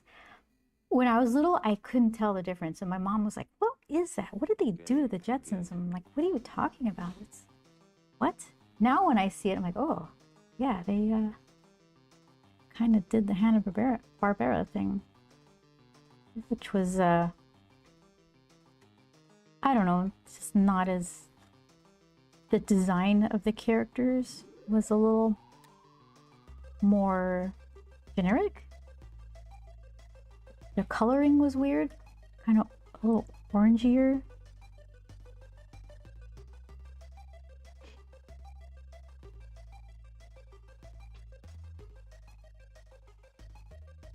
All right, I'm going with this.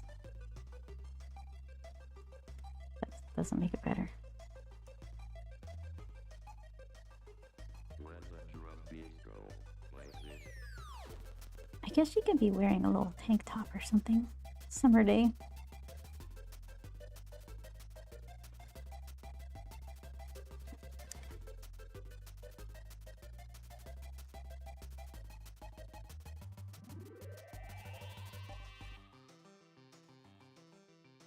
Oh my goodness. Okay. Did we do it? Did we figure it out?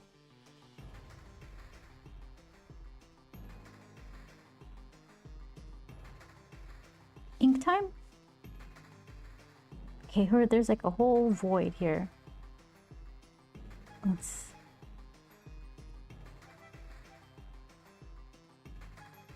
So then what happens here?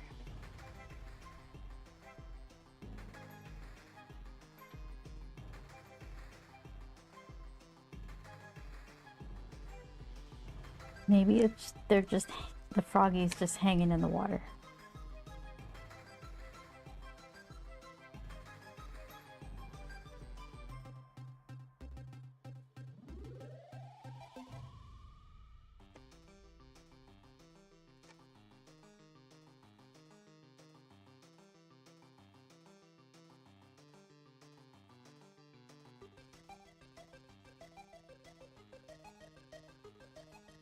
So then maybe I can make the little lily pad thing dip, like his weight is pulling it down, so it doesn't just look like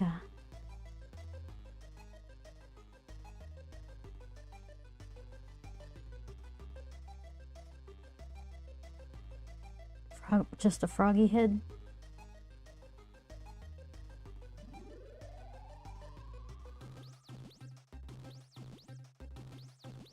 Game over.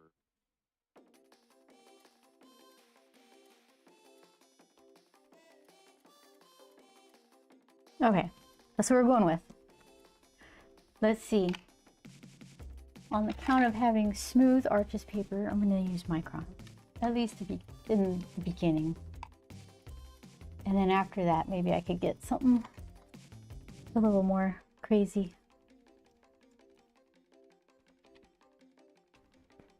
Let's see. I need to get to bed, says Zara. Thanks for the stream and letting me hang out. Looking forward to the VOD and watching you finish. Thank you so much. I hope I didn't interrupt your dinner too much. So yes, get some good sleep. Thank you very much for hanging out. Okay. Good night. Alrighty.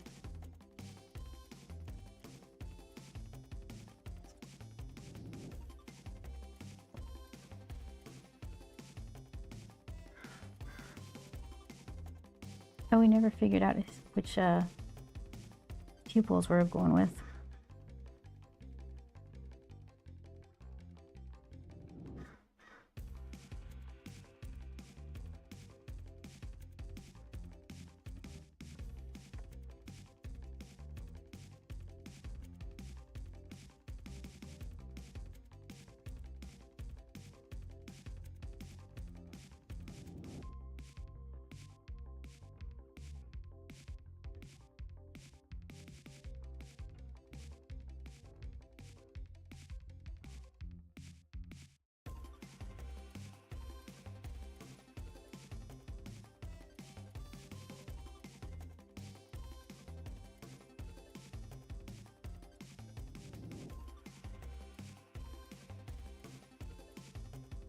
So, what's in front of what? Little nostrils. Little teeny frog smile.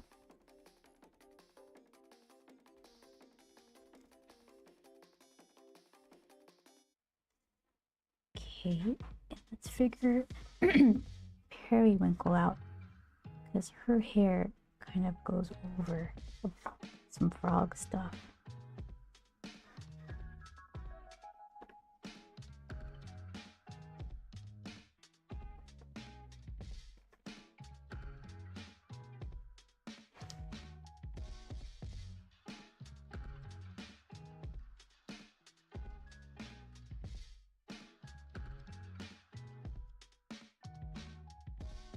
And she's got her freckles.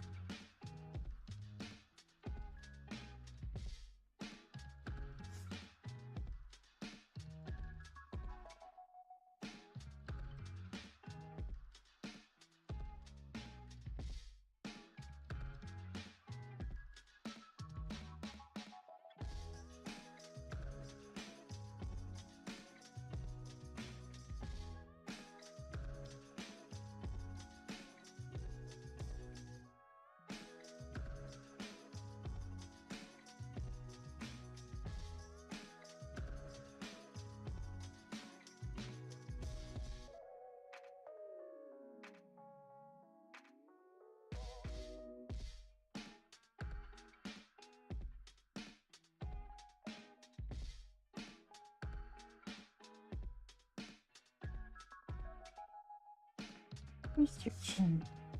It's right here.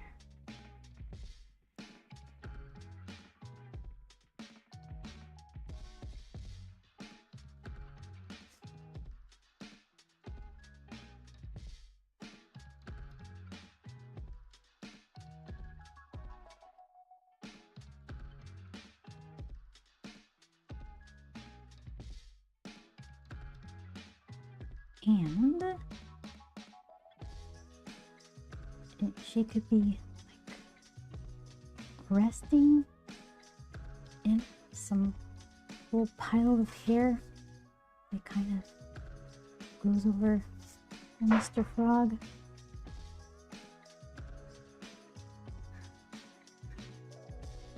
And this is arm, hair, and neck is somewhere there.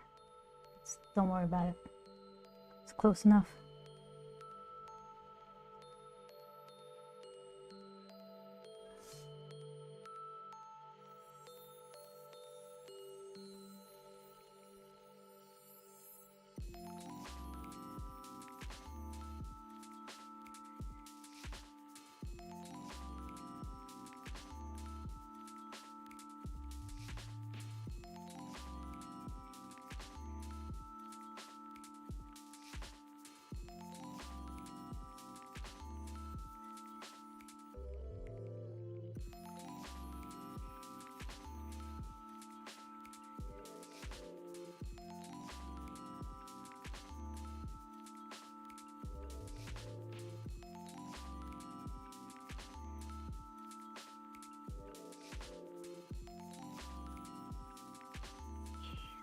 Something frog right here.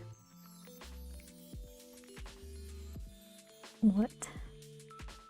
Is it more periwinkle hair? I don't think it is. I think it's supposed to be just eye like that. Okay.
Looking great so far, says Roz.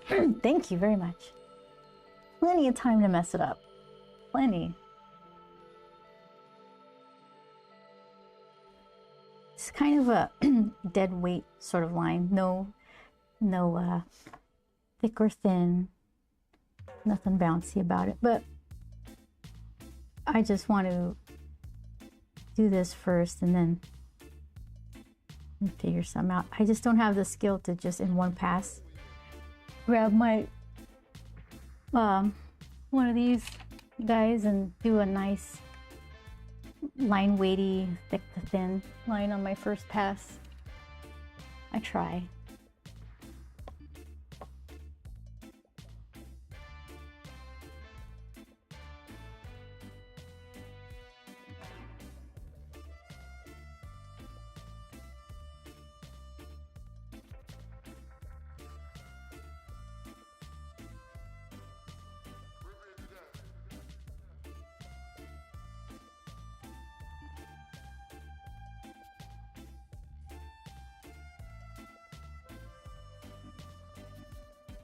The thing nobody asked for, but most people will enjoy looking at a froggy hug.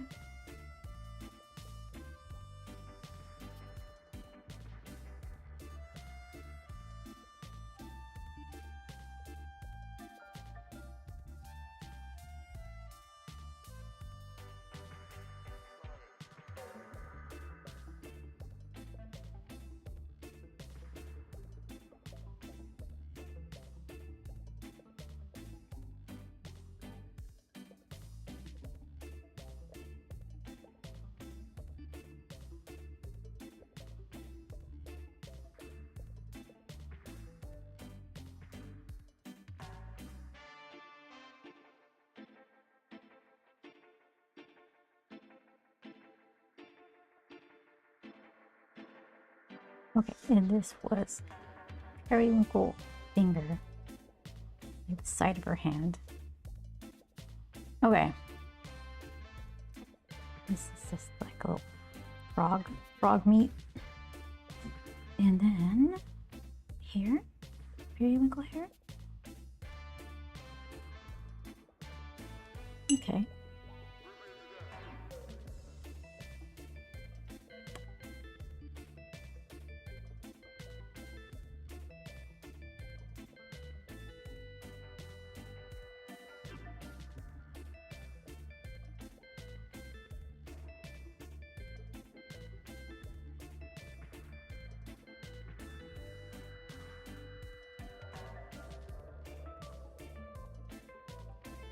So, let's see.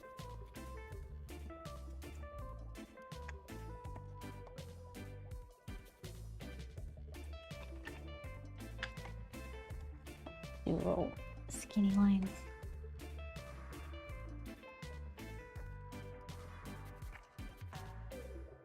Where the heck are all my microns?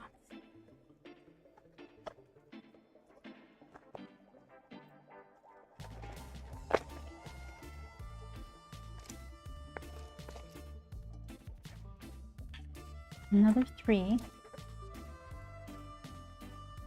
Here's a 1. Okay.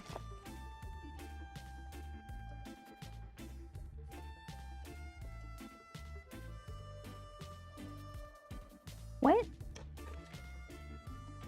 Why is it so much thicker? They both seem the same. Okay, let's see. Got a 1 and a 3. I think the 1 is old and the 3 is new. Oh, shoot. Yeah, look at this. Let's see. Oh, you can't really... It's kind of sideways.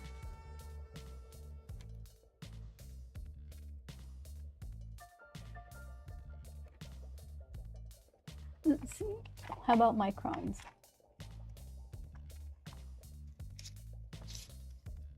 I mean, multiliners. What do I have here?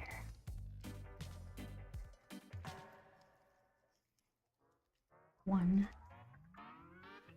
2. This one is darker because it's not getting as much use because I don't think they sell the little nibs to replace the size anymore.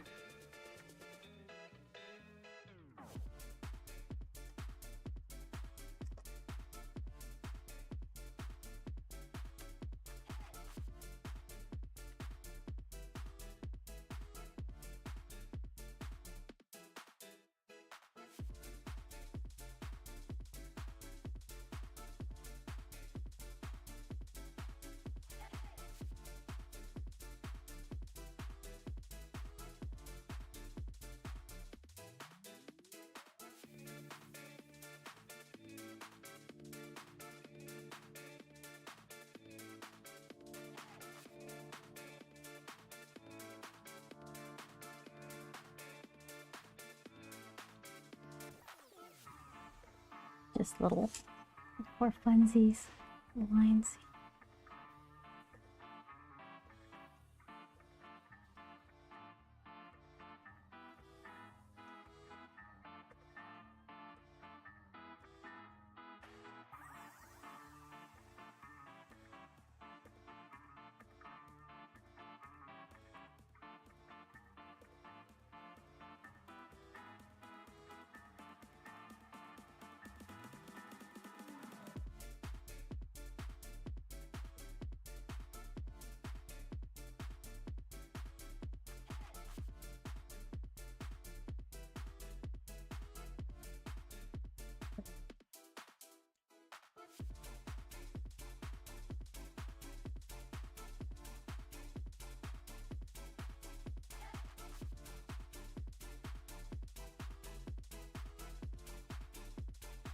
But this is the one. The one is way juicier and like pliable, more so than the 3 because it's old and busted. And that's okay.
The frogginess intensifies.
Trying to pick little areas for like silky hair shine to come through. Some of this under here could just be mostly black.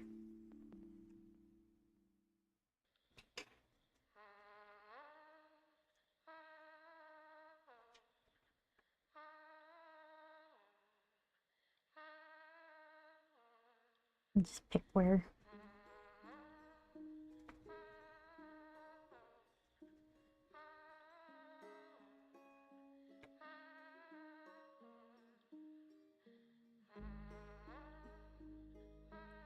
This, I guess, should be almost all black, like this hair behind and in between them, just so it's not like distracting.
Big frog.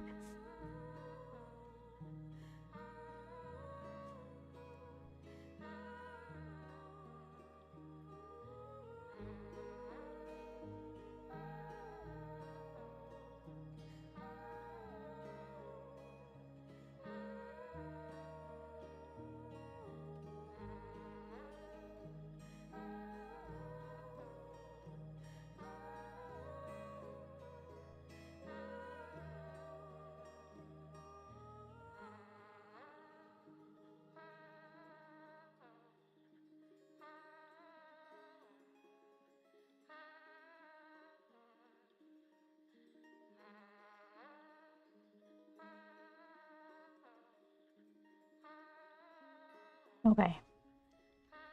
So, let's see.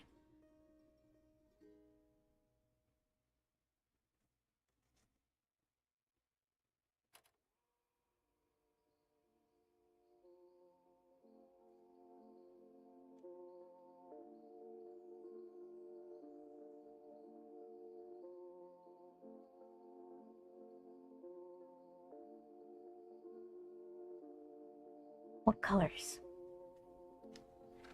What colors do these cuties need to be? Green frog? Gray frog? We do gray frog.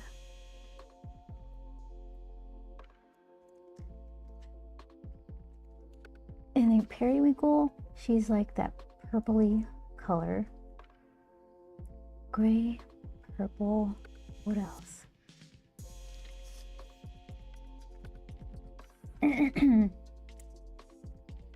Here, let's see.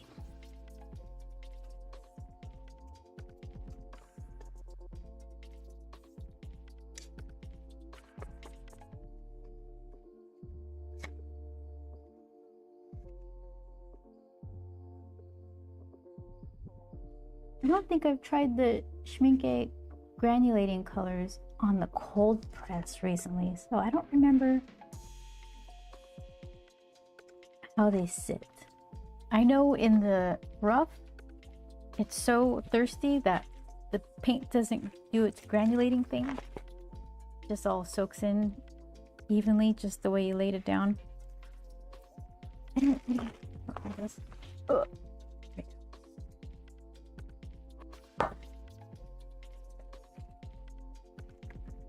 Oh, I got this guy. Okay. Let's see.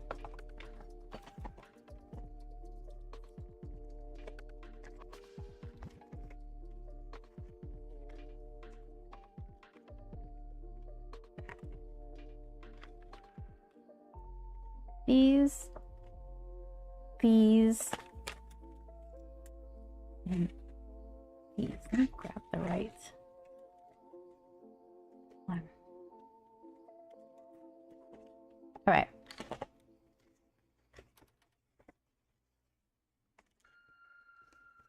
That might be good lily pad color. And then, I don't think I'm going to use any of these. So gray? And I'm going to have to do my own glitchy splotchy kind of variations on it. Oh, that's not going there.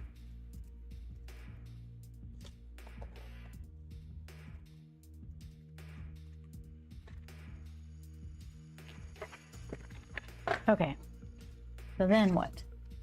Let's see.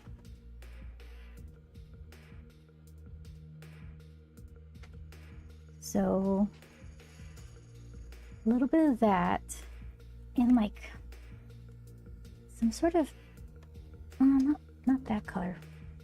I feel like I need a different palette of colors. Something subdued. So I'm gonna have to mix to get the lighter color I want to mix into this color. Some of this with like some faint sort of bloominess of a pinkish color. Oh, Potter's pink, that's kind of pinkish. Too dark though. Here, let's see. Let's see. Guess I'll just use this. See what we could do. Because I still want the frog to look wet. So he's gonna need like white areas left alone. So I need to figure this out.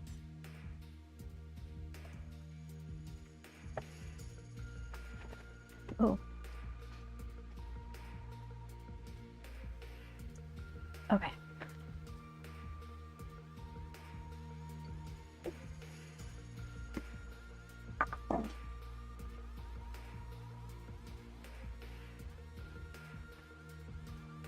So great. Hold on. Hold on. Pens put away for later. I might go back into them after I paint it. Oh, I still have this one. I didn't try this one. I don't know where I would. I could do it in her hair after. Give it like a scraggly, messy look.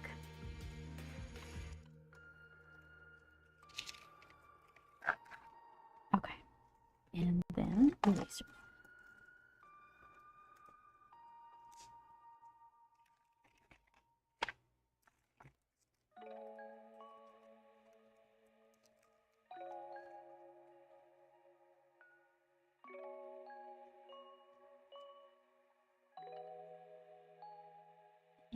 And here's the ones. Where's my splooshy one? Is that you?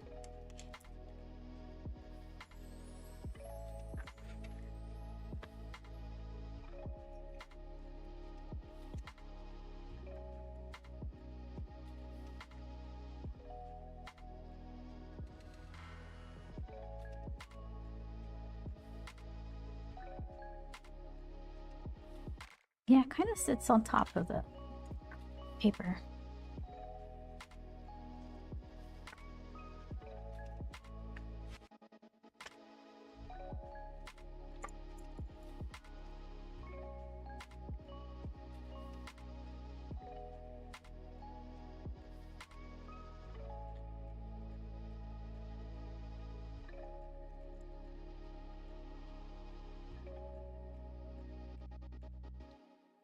Okay, so then let me mix that weird pink color.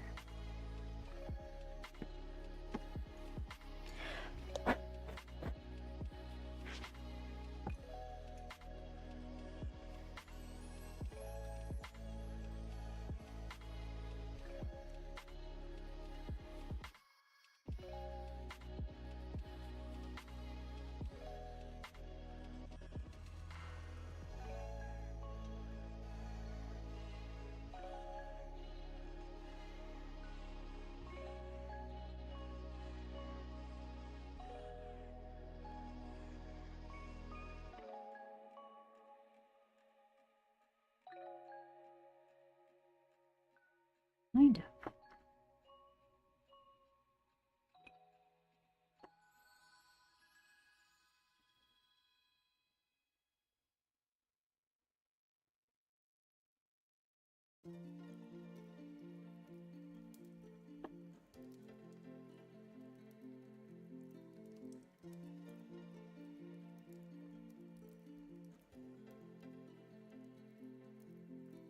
What colors would I need then? I need like a cool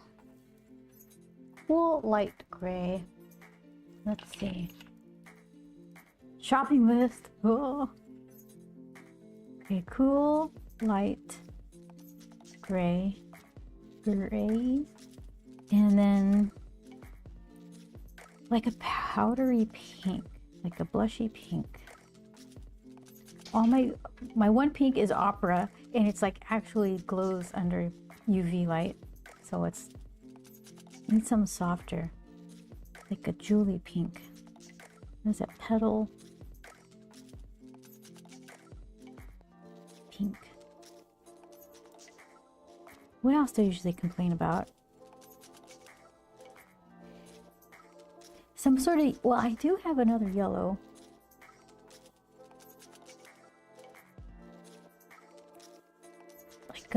Like a darker warm yellow?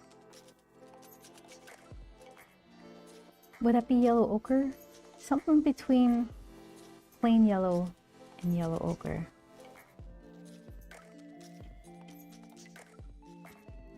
I'm just gonna write dark yellow. Maybe future me will know what I meant.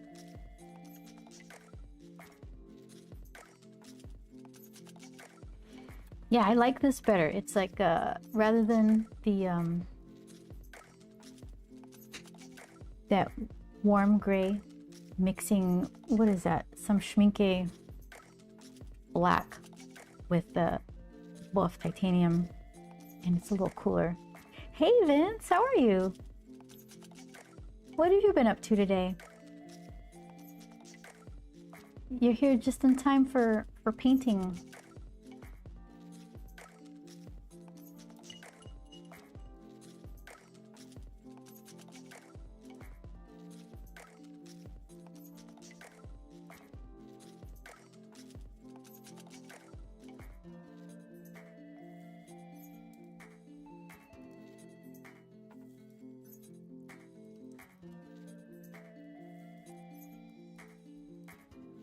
I think it was buff titanium. Oh no, it was the peach color.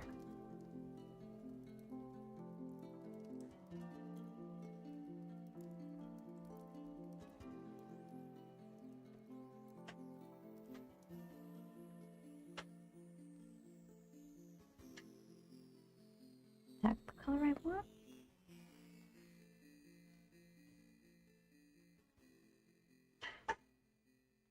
I like how those look together Game begin. better than the first attempt. Boy, that just sits right on top of the paper, doesn't it?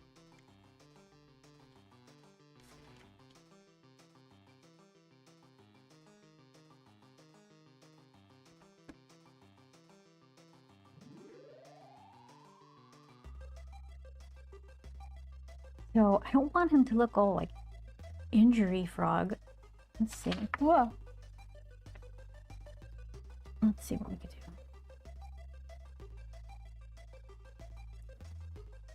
Kind of dries nice.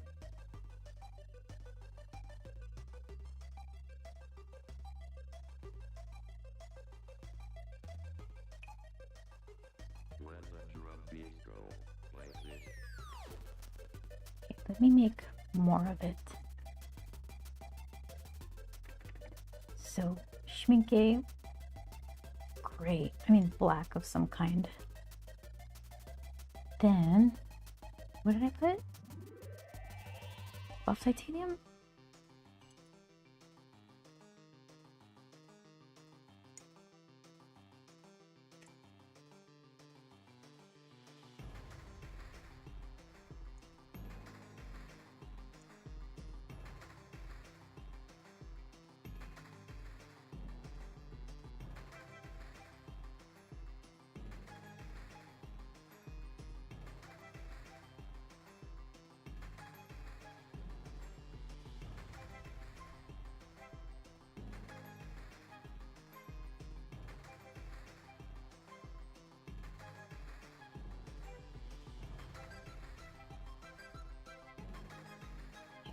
That's big, maybe.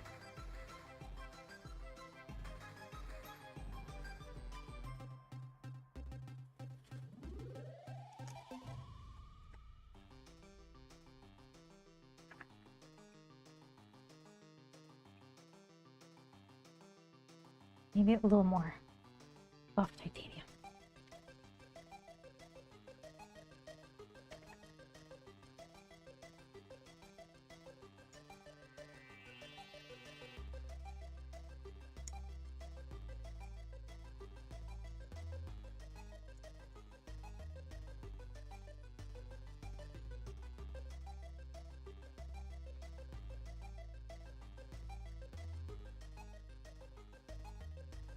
It's still kind of dark.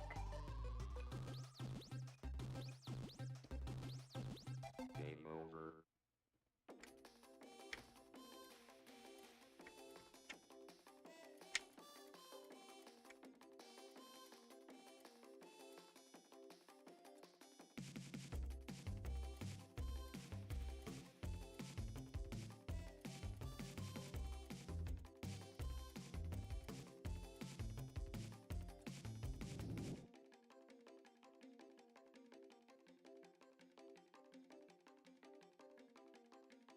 Right, so if this was a frog, it went around like this.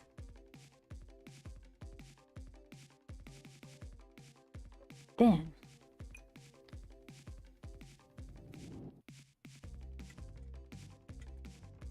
a little bit of that.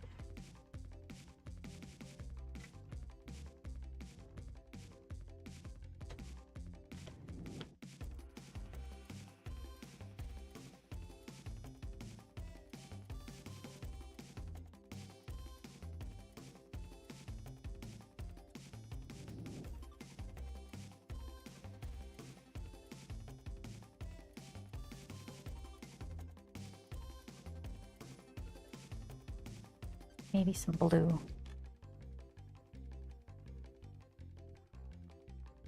Minimize injury frog.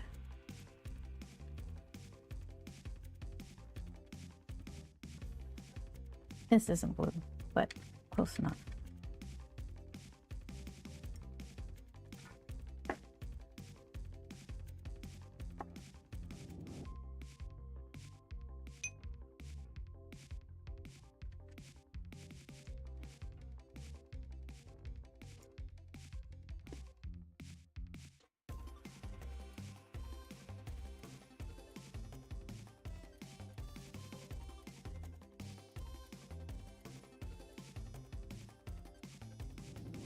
So weird.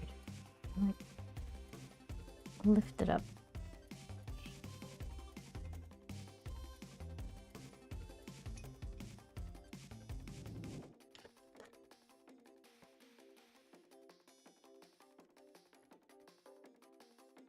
Oh, I don't like either of those. What could I do to make him better? And that just like seeped all the way to the edge. Yeah, see, the rough paper is way better than the cold press. For what I'm trying to do anyway.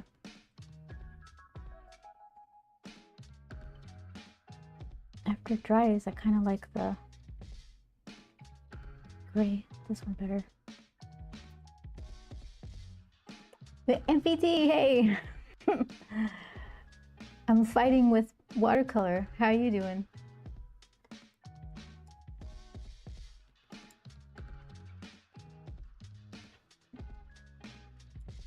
I need a soft, cool gray. Let's see.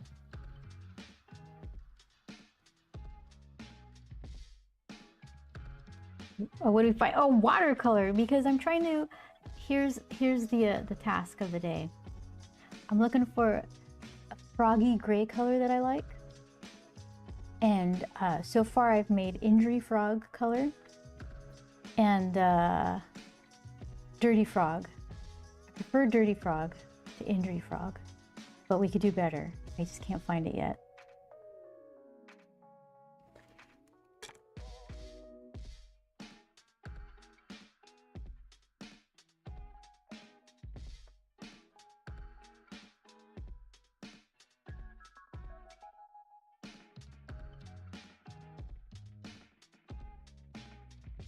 And PT, did you read about that? But it's not, is it, what is it called? The Valve's Steam Box or something? I forgot what it was called. Like over $1,000. And I think it runs their proprietary operating system, like their Steam stuff. I think it's expensive, right? I almost think like you'd be better off buying pre-built. So what does that have over a pre-built that you could do other stuff on? Yeah, it's kind of weird. Tough time to be trying to make something innovative with PC parts.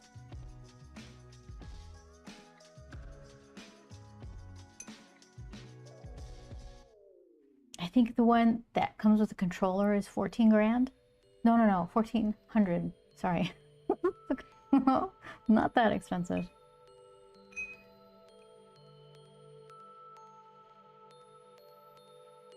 Okay, Frog, where are you? Speak to me. This one, right? This looks froggish. But then as soon as I try to do some sort of something,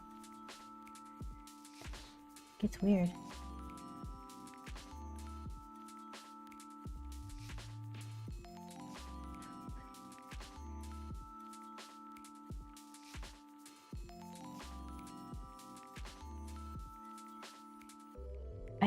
Maybe I'm just used to throwing a bunch of water on the rough paper and I just need to be a little drier with my brush.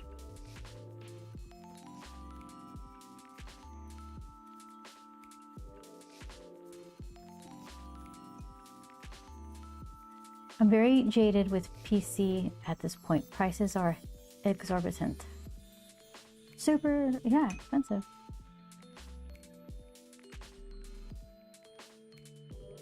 I saw Corsair has decently priced, refurbished pre-builts. If I was in the market for a computer, I might just do that.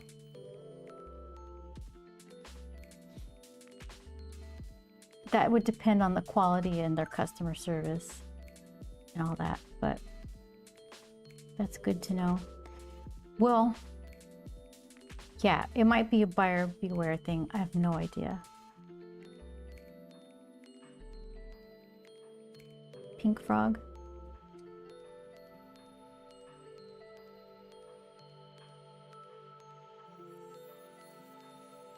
No, I still like the cool gray. Absolutely, for sure. Yeah, I'm interested in that direction. I'm not in the market for a new computer. I'm okay so far. I was so excited about my graphics card when I got it all those years back. Now it just seems ancient. It still works fine. Okay, so let's just pick one. Did I make enough?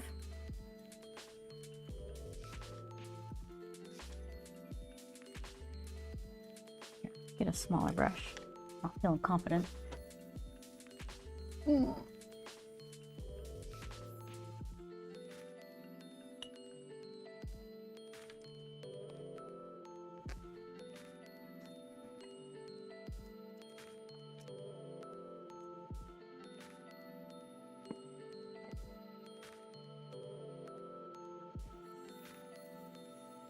No, not either. This one?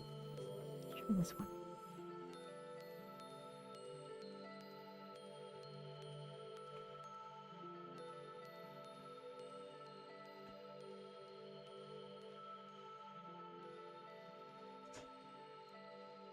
Okay, we'll start in this area because I feel like if I don't like it,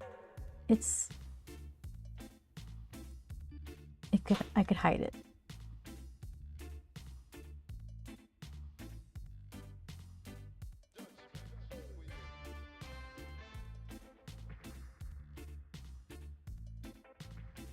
Any cons coming up?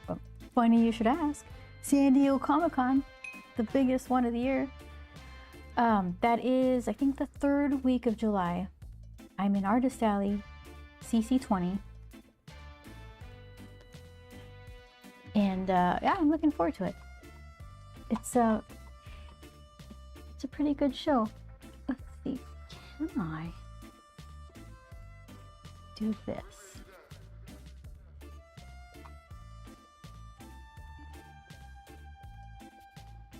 Let's see. This is like a little promo video I did a while back. They give me the same table every year. So I spent a lot of time on this particular promo.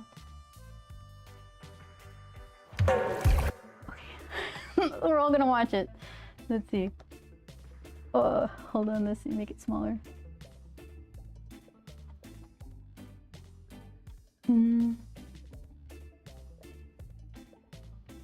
Can I just do this instead? Let's see. Okay, that's good. Can I scooch down?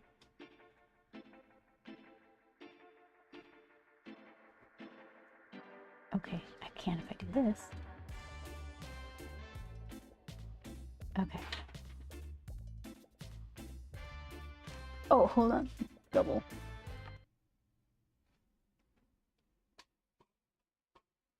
Okay, you ready? Drum roll. My San Diego Comic-Con promo.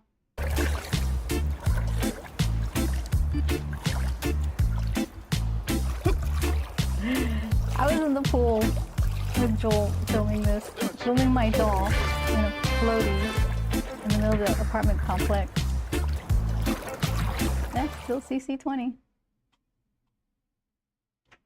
Yeah, one more time. I like the reflection in his glasses. I did buy that outfit for my doll. She's got a full wardrobe at this point. Oh. Okay, that's enough of that.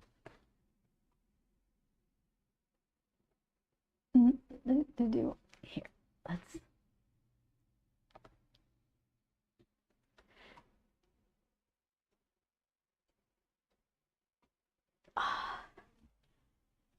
Horizontal and vertical. Thank you very much.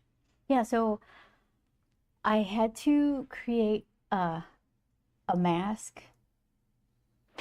Oh, that's right. There he is, ready for summer. Who slapped?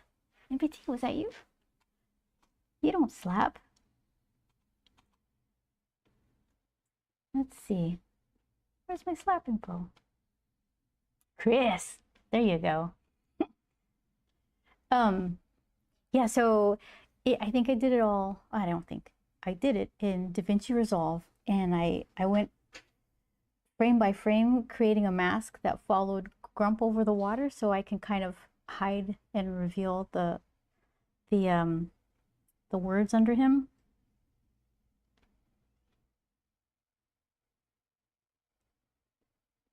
DaVinci is wonderful. I love it. Yeah, I used the free version for years, and recently I got the paid for because it has a lot more transitions and some more effects that you can use. I kept running into this thing where I would put something on a video and it would say, ah, I bet you like that. You have to pay for that one. Like, ah. So that just kept happening more and more frequently.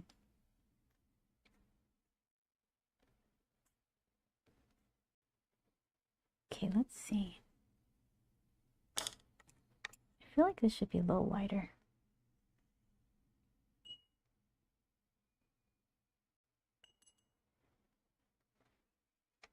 You've been, I keep getting prompted to update to DaVinci, was it 21 or something? And I was like, maybe, what's in it? It's like, obviously, of course, it's a bunch of AI stuff. And I'm just like, well, right. So how do I want to de-age my videos? Probably not. It's tempting to want to use filters or de-age myself, but then if you see me at a convention, you're gonna be like, there's no hiding. So I may as well just like, yeah, that's me. Deal with it. So I probably won't be using that stuff. So I'm not updating just yet.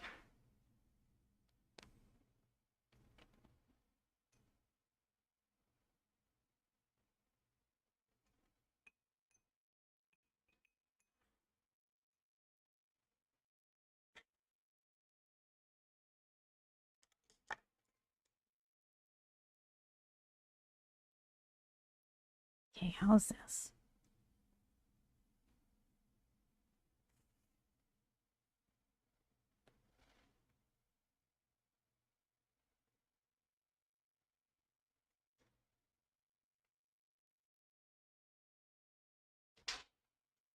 There's some tasks that are mind-numbingly just repetitive.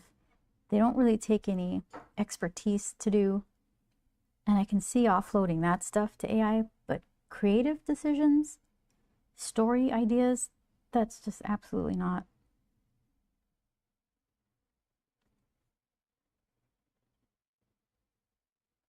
And that's kind of how they're selling it a lot of times. Like, you can brainstorm with AI. No, I'll use my brain. That's what it's there for.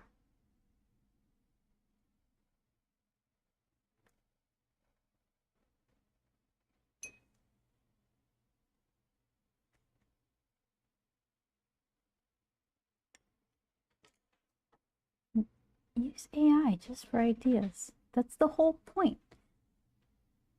Do you like creating stuff? Do you actually like being an artist? Because what are you doing?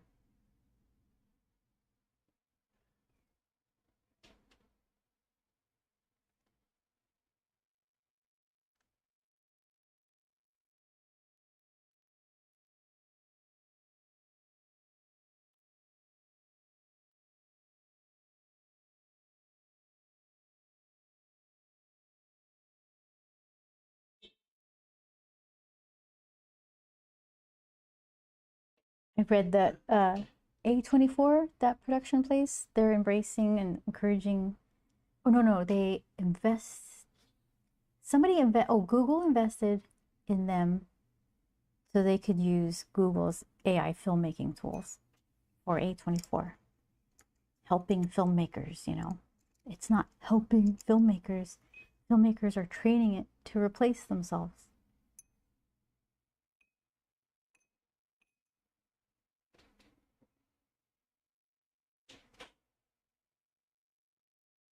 That's right. Oh, shoot. Here we go.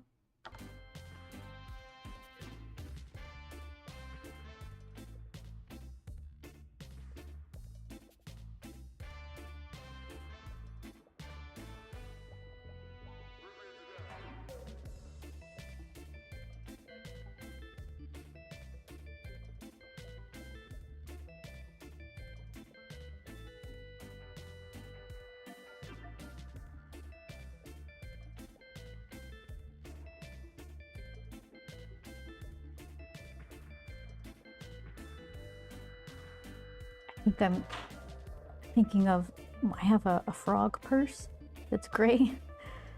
So I think this is why this guy is gray.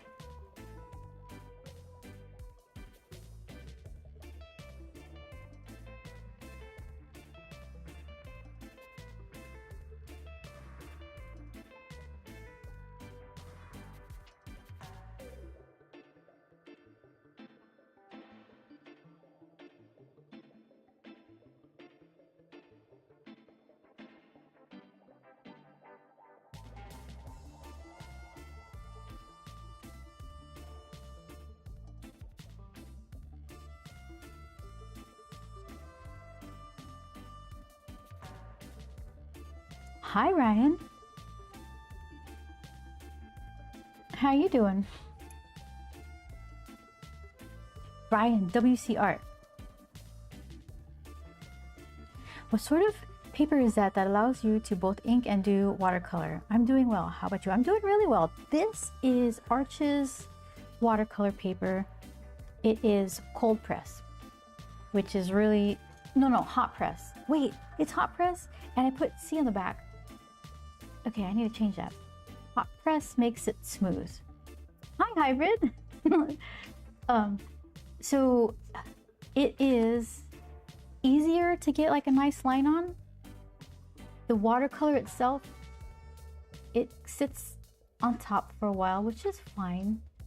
I've been using Arches Rough for a bit. I like the way the watercolor sits on it. It gives it some really nice texture. The inking is with like microns or Copic multiliners is pretty much impossible. So for that, if I'm using the rough paper, I've been practicing with these nibs, dipping them into ink and using these instead. Yeah, but I wanted to do some finer lines on this one, so I got the smoother paper. So this is the smoothest, the hot press. Then there's the rough, which is the roughest. Then the most like absorbent or something. The paint just like soaks right in. Like I have granulating watercolor and it doesn't even have time to granulate. It's just all. And then in the middle is cold press, I guess. So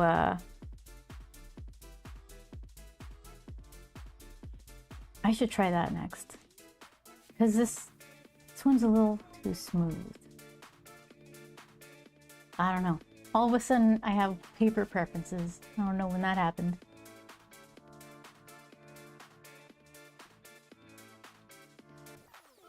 I thought maybe you used a brush pen or something. I tried. It gets super dry brushy. Have you tried it before? It's just not enough ink comes out to soak in. I didn't try the dry brush on this paper. Let's see. This being Arches hot press. Okay. What do we got here? I got here. These two are pretty popular. Here, you sit. Think about what you've done. Okay. This one, I don't know if this is good for water. It might be good for watercolor. Oh yeah, it's the alcohol marker that was a problem. I think this is fine, although I don't use it very often. And then this one, this is like more expensive. I think this is like, is it $25 or $30 or something? And this one is probably $12. This one is a Pentel pocket brush. Let's see.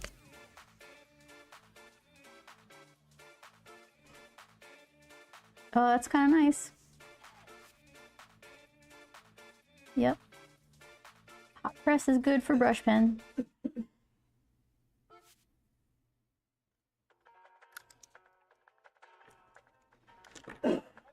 The black one is the one I've been using. It's a great pen, right? Really reasonable. It holds up pretty well with marker drawing, with alcohol markers too. This is kind of the same.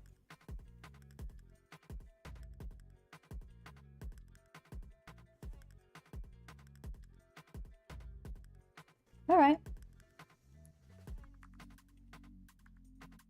Good to know.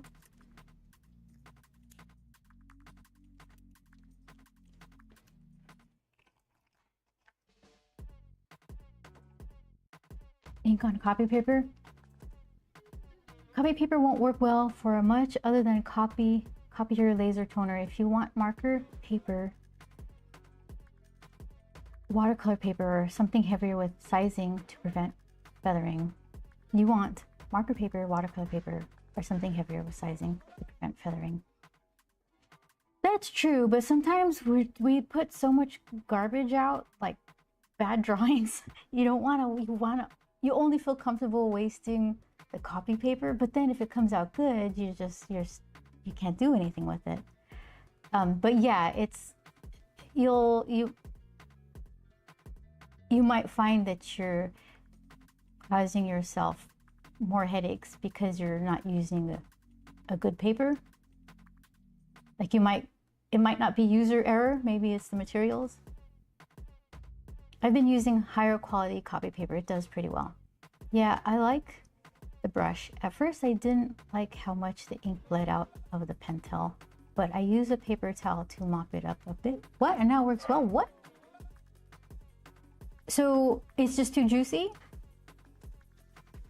That's weird. I've never had to blot my brush pen before I used it. Yeah, for some reason it wants to just drip out. Okay, so that's not how it should function. You might want to get a new one. My lines got super thick. I do that too. You know why? I don't have, this isn't a matter of juicy pocket brush. It's just, I've been practicing trying to like do this feather light kind of pressure, but as soon as I keep going, I just start smashing and like, it's just like, I get lazy or tired and it just, everything gets real thick.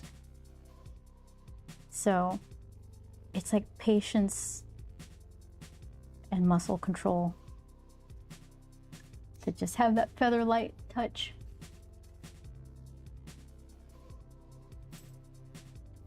Yeah, you might. So okay, you're using typing paper or copy paper and your Pentel Pocket Brush pen isn't premium. Try to like, I don't know, it's $12. You can get a new one and then use some better paper just to see if you have a better time. Sizing.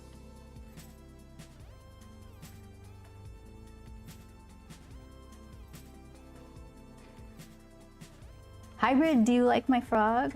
I see your wow. How have you been?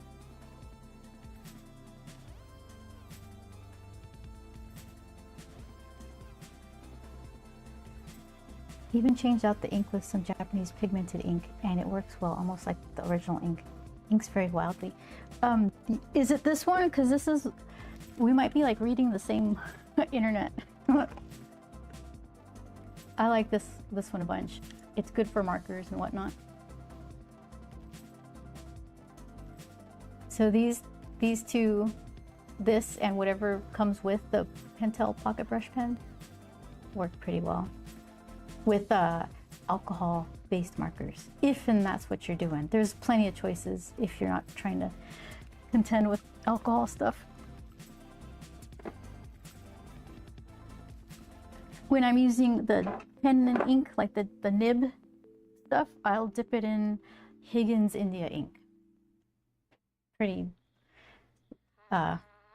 reasonably priced stuff. Yeah, Chris he knows a bunch about inks. There's some really pretty inks and it's like, I'm not writing letters to anyone. So it's gonna be something like this and I'm gonna wanna paint on it or I'm gonna wanna do markers on it. So I've got all these pretty inks and they're good for like finishing lines after everything's dried. But I want something that I could put in a pen or dip so I could do stuff like this and then use like the pretty effects kind of stuff or just flourishes after the fact. Mine is some brand without any English letters. It's possible it's from the same. It's not waterproof, but it does allow light marker touch-ups. Huh? I don't remember having like, it seems like if it's light marker touch-ups, it could withstand that, but not water. That's interesting. That's another one I have. Here's another one that I actually put in my fancy water fountain pen. This one doesn't clog fountain pens, but it's not good for, it's not as watertight as I would like.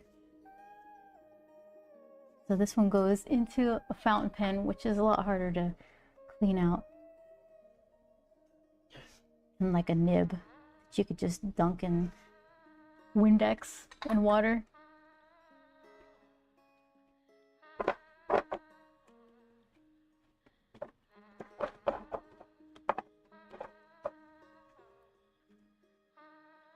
Maybe the alcohol content. What the heck kind of ink are you using? I'm interested.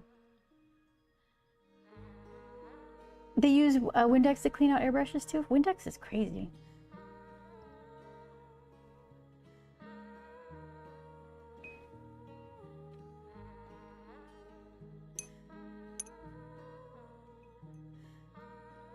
It's like sneakily destructive. Use it on something and they're like, oh, that was the wrong choice.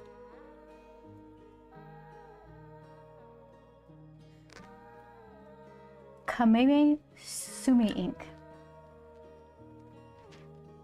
Let's see. Let's see. Rain Frog, you're... Take a back seat. Okay. What could I say? Kameme? Kaime Sumi ink. Kai Sumi ink. I can't pronounce anything. Okay.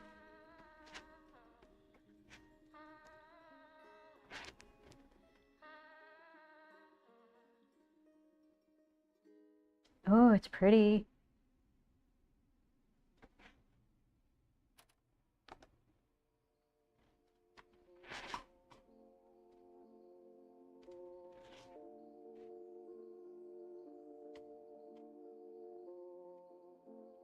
Pretty fancy. So is this the one? The review on search engine is the worst ink I've used. Oh no. Look at that, it's a big old jug, so. Let's see. 11 people. Well, from here, it's a crowd pleaser as far as Amazon's concerned. Convenient. Great value for practicing. Okay. I'm hearing like golf claps. No one's super excited, but no one has major complaints. All those 11 people on Amazon. Now it's called Moon Palace Sumi on Amazon. Huh. Okay, let's see.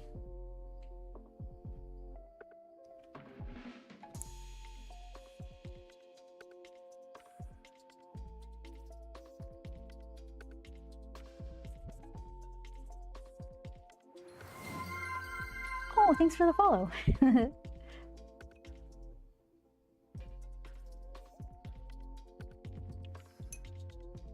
Yeah, I do like playing with the inks. And it's like there is no one ink to rule them all. You have to, it's so specific to whatever project you're working on. Or what you're putting it, what you're dipping it in, what you're putting the ink in.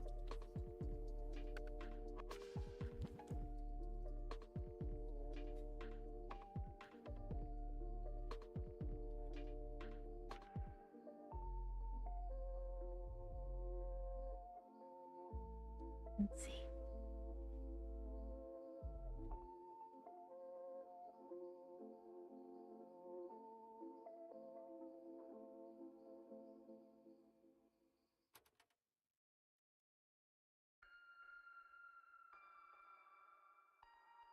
So for your inking stuff, Ryan, are you doing like manga or calligraphy or just like comic art, your own kind of art?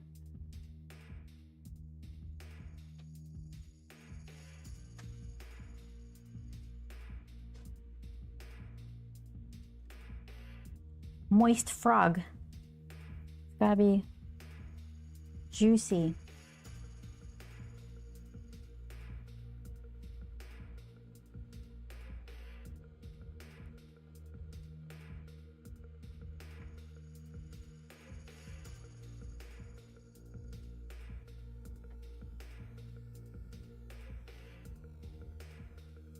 Okay, where? Let's see.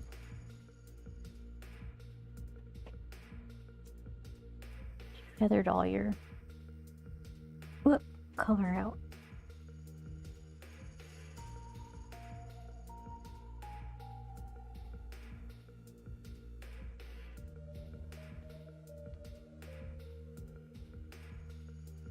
quite there yet. Wait, not just concept art. Concept art's really cool. I'm trying to world build, ooh, nice, and develop the mental stamina and creativity to do it well. Congratulations. I'm glad that you're doing it like that. I'm gonna do some pixel art using it as reference. I like what you're going for.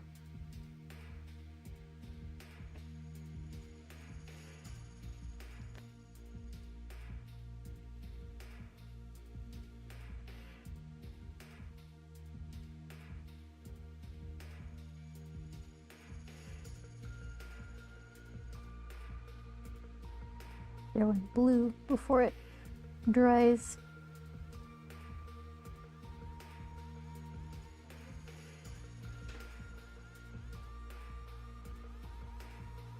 Is it manga style? At first glance it seemed like your own style. It kind of is, yeah. I've been drawing these characters, these little square face characters for, I think the first one I posted online was like in early 2007. And I started taking them to comic book conventions, kind of dressed as superheroes, like cosplaying. My characters would be, I don't know, Wonder Woman or Batman. And after that, because people seemed to like them, I made a book about them. So I can show you the book. Ugh. And in a lot of these streams, it's not always like me watercoloring. I've been doing some interior pages for the next Grump book. The guy's name is Grump. He's like this curmudgeon shut-in who's starting to make friends and live his little life. Let's see. So here's,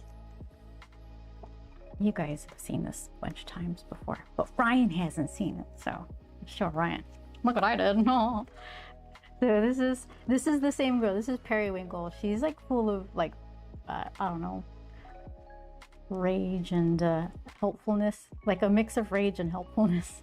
So she's trying to get, this bully stole something and she's gonna jump over this fountain and grab it. So we're all looking up into the sky as she jumps over to pounce on him, but she ends up not making the catch. So she tried her best, but that's her.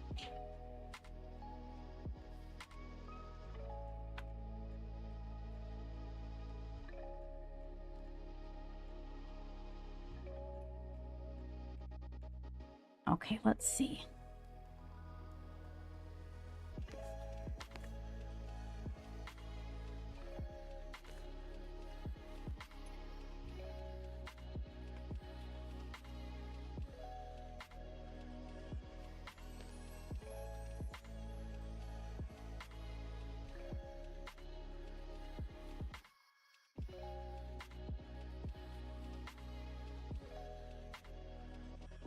I think I have. Here it is. This is one of the pages from book 2.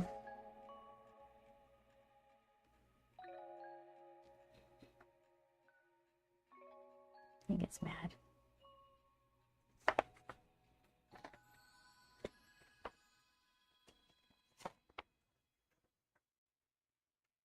This was done on stream. This is all like ellipse tool, and just drawing a bunch of pennies. They're in a penny jar.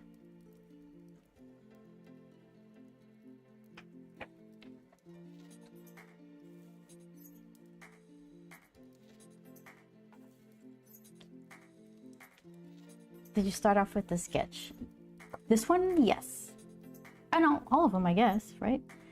I love the penny details. That one, I practiced them on a separate sheet of paper because I didn't want to draw every single detail on the penny. It would have been just so much of an eyesore. Even from what I did, it's like, that's a lot of stuff.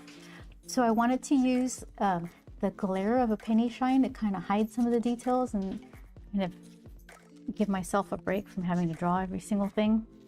So I was practicing, well, what can I get away with not drawing I still drew a bunch of it, but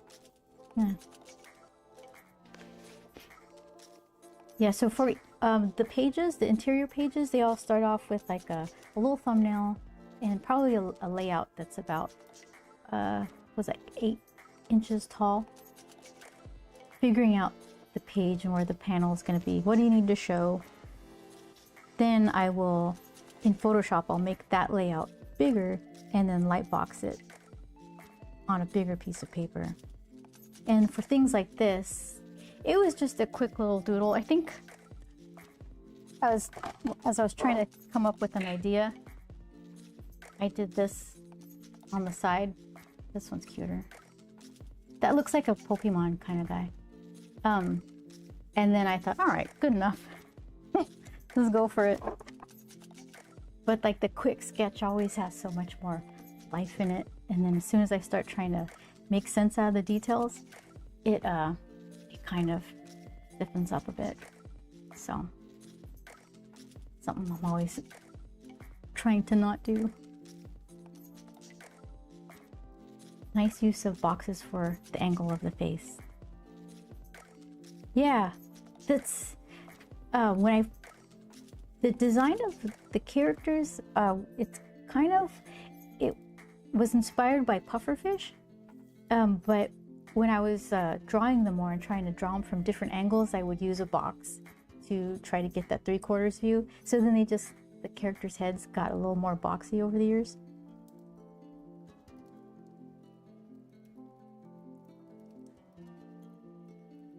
Do you see the images in your head before you place the idea on paper? Yeah, and that takes a long time sometimes, especially with the layouts. Like I close my eyes and I'm trying to figure out, okay, if this is here, that's there. And sometimes in my head, I'll try to move the camera around to find a more interesting angle. So it's not just like straight on. I think all of our tendencies are to draw something in our own specific vantage point, like for our own eyes, like on our own head, looking straight ahead at the stuff. But you can pick up the camera and move it wherever you want, wherever makes sense if you're drawing it. And it's kind of hard to see that in your mind's eye sometimes. So just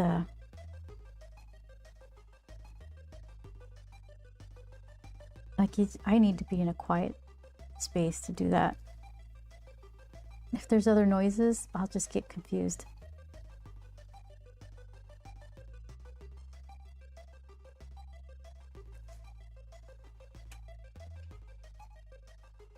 When the drum beat go, like this.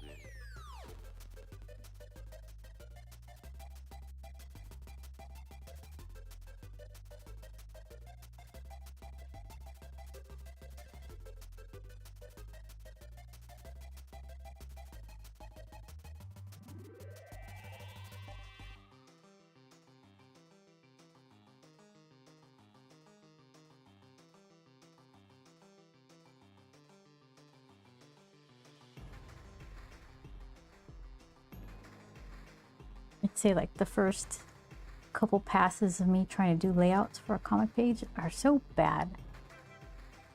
And then I'll get an idea where it's like, well, that is kind of interesting. How can I build on that? Make that more of a realized idea than just like some accidental afterthought.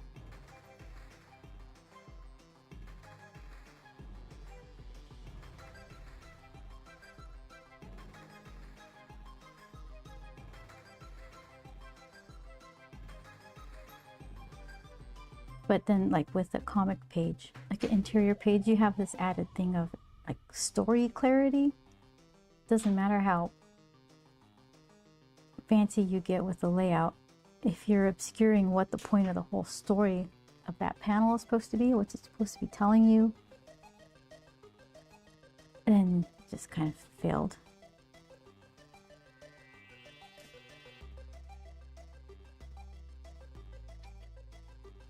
Is that a synthetic brush or a Kolinsky Sable brush? It's hard to tell. This one is synthetic.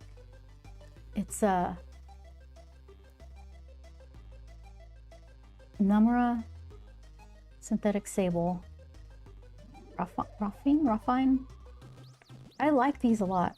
I got a couple sizes. Game over. I work so small. This one seems huge in comparison. I guess it's good for backgrounds. We go to Tokyo Comic Con in the Artist Alley, so I buy art supplies when I go. These are Kolinsky Sable, I believe. I don't know what this one is. These are, though.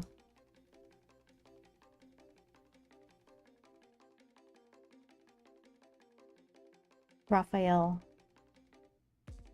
What is it? 8404 and 8400. Be nice to not use these. They work so well, but it's like very problematic. So I'm stuck.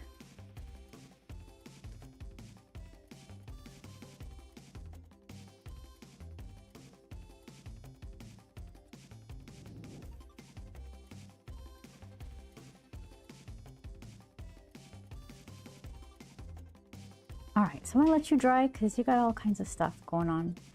Ooh, what could I do? Should I let you dry or should I force you? Here. Ooh.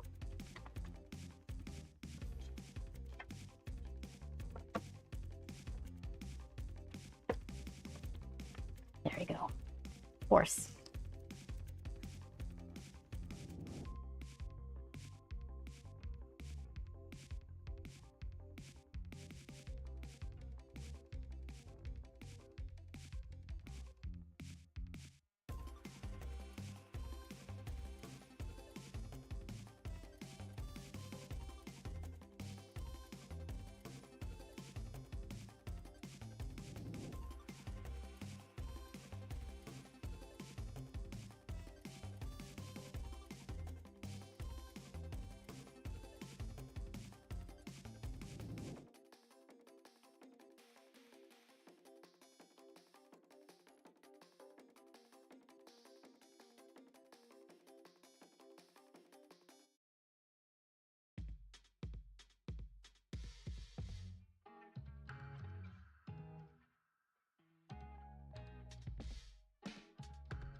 Good enough.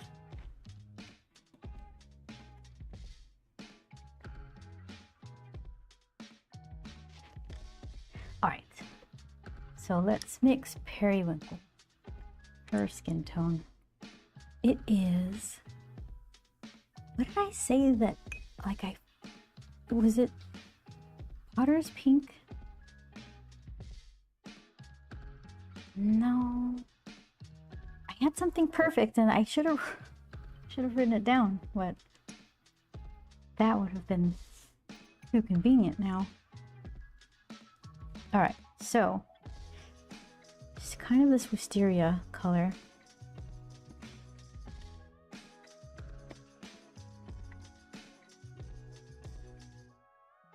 Just part wisteria, part like a peachy grayish. Let's just mix all those in.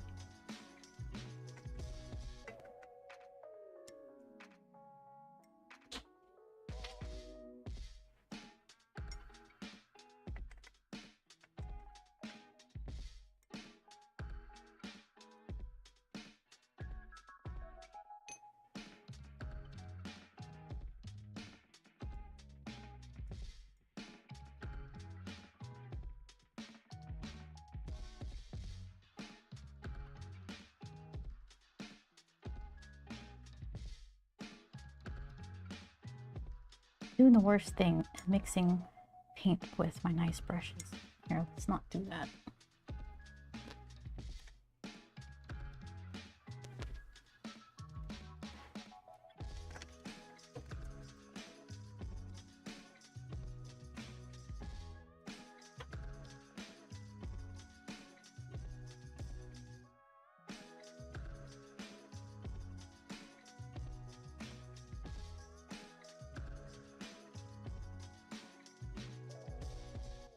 getting close.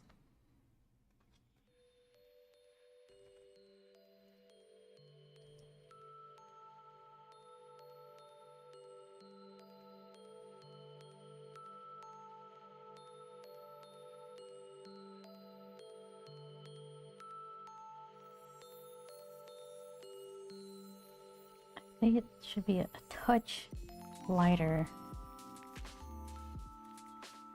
Maybe. Let's see what it looks like if it dries.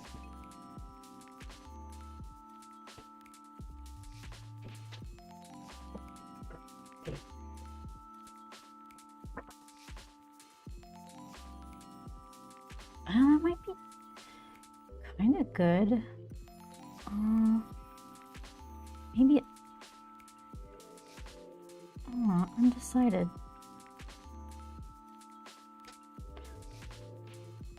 Teeny tiny bit lighter.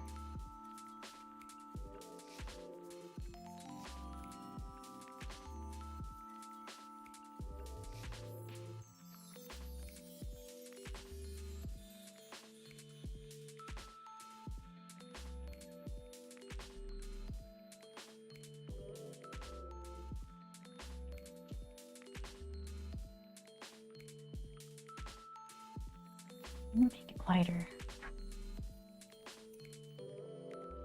I just made it more desaturated.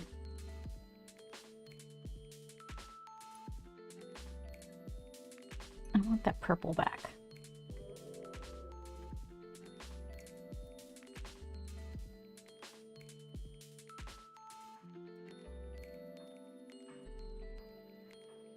All right, we'll leave it at that.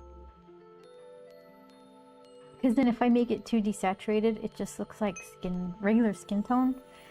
And she's got like purpley skin.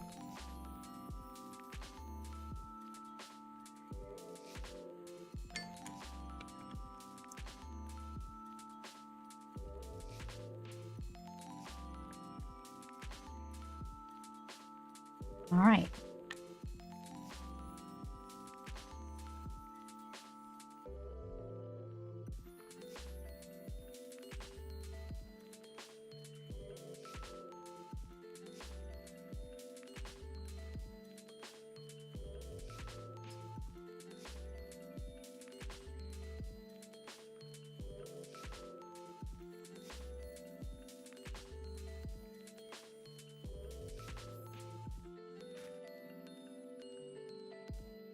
Paper is so weird. I'm not used to it.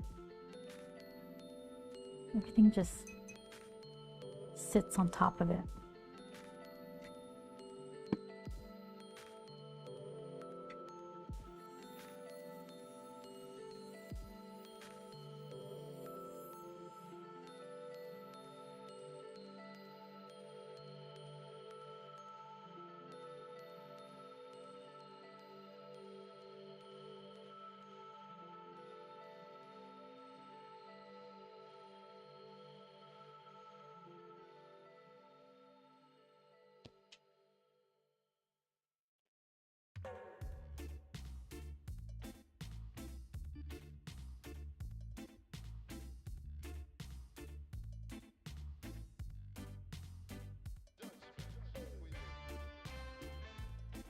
You know what I need to get better at? Like putting like contrasty undercolors for shadows. Kind of just go for the main color and then I don't like it because it looks flat.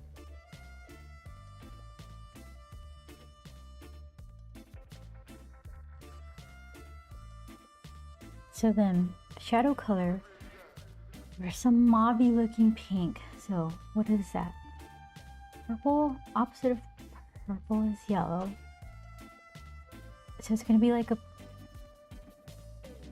yellowish color for shadow, for deepening the color. I don't think brown. Huh.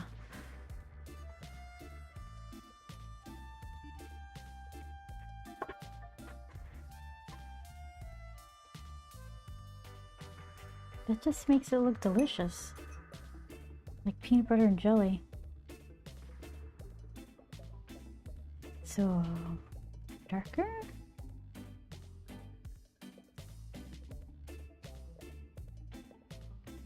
Yeah, maybe just like a chocolatey brown.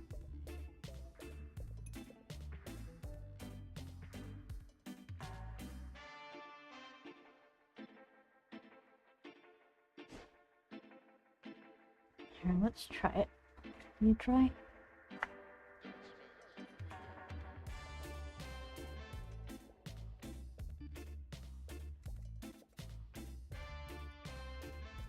Do it in a faraway area. If I get into trouble, I could ignore it.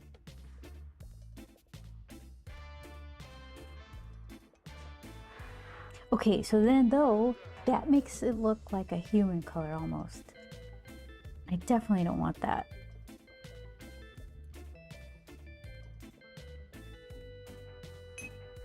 She's not human. But, so I guess like maybe the Potter's pink color.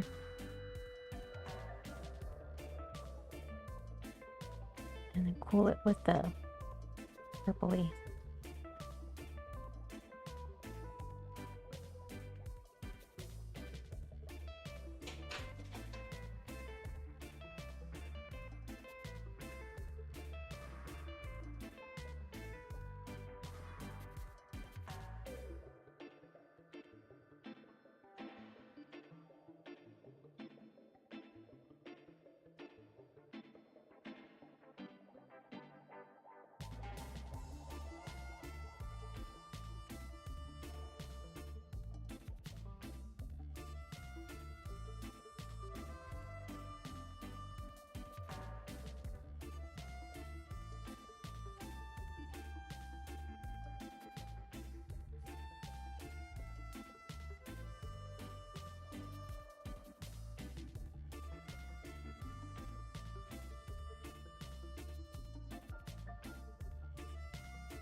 Give that a go. I'll look a bit. It was nice meeting you. Ryan, nice meeting you too. Thanks for hanging out. If you come back, I stream Tuesdays, and feel free to pop in and ask me whatever questions you have. Hopefully I can answer them. I'm still kind of figuring certain things out myself. I like your style. Very handcrafted look. Thank you very much. Thank you.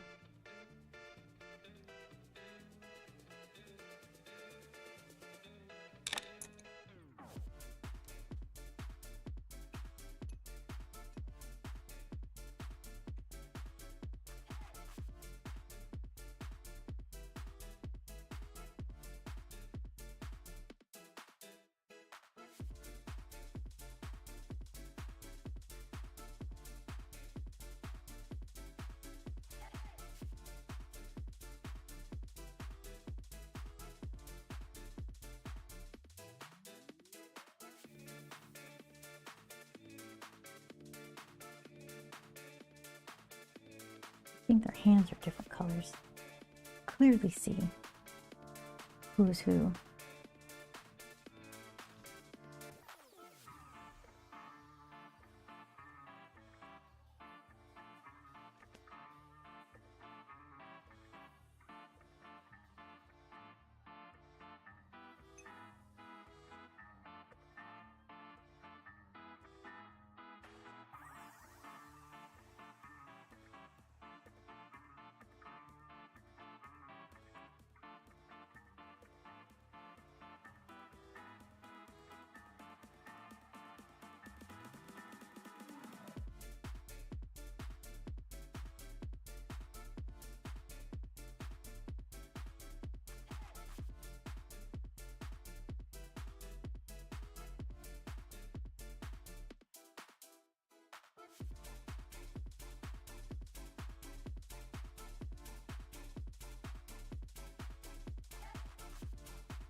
color I just mixed, and I've got 2 drips of it.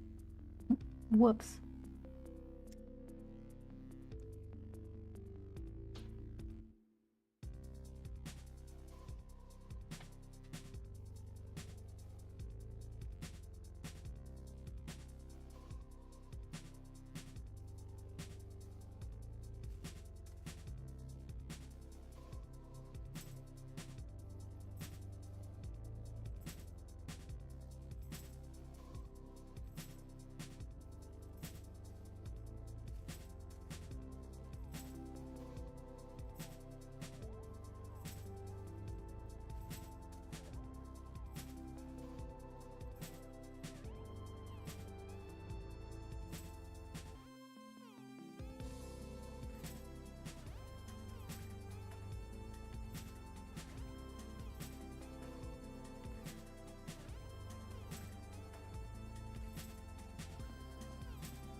Like she has brown hair. I'll make that a little darker.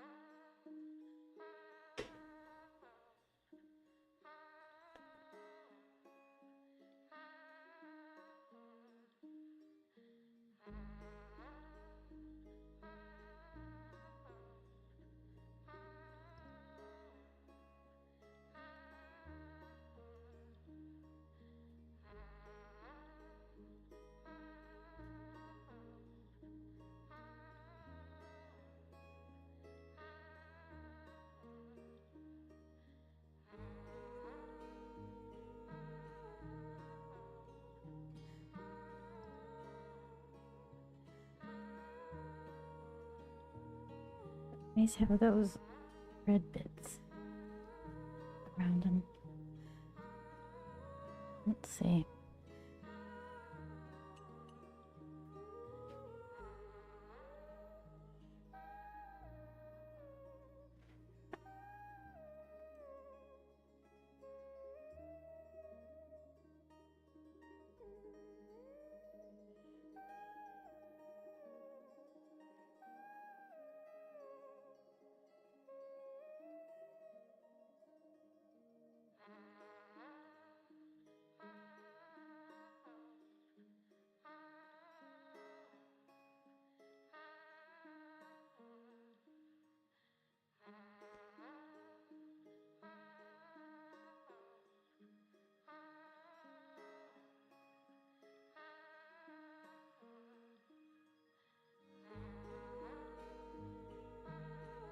I'm like squeezing this brush way too tight.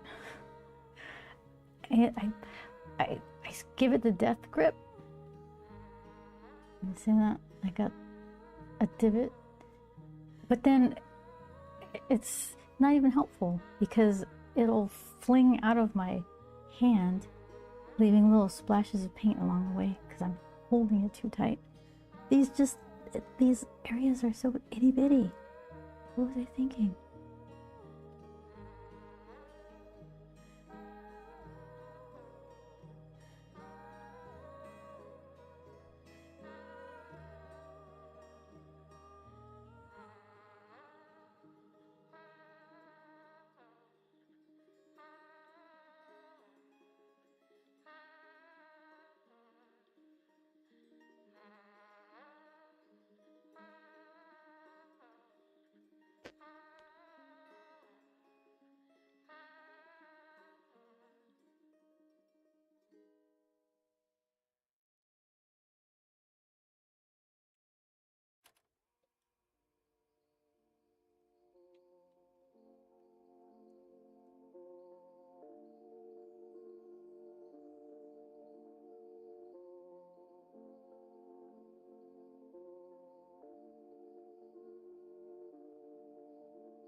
Mix some kind of turquoise and amethyst color. And see what this turns into.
Payne's gray and that warm gray color. Looks like stone.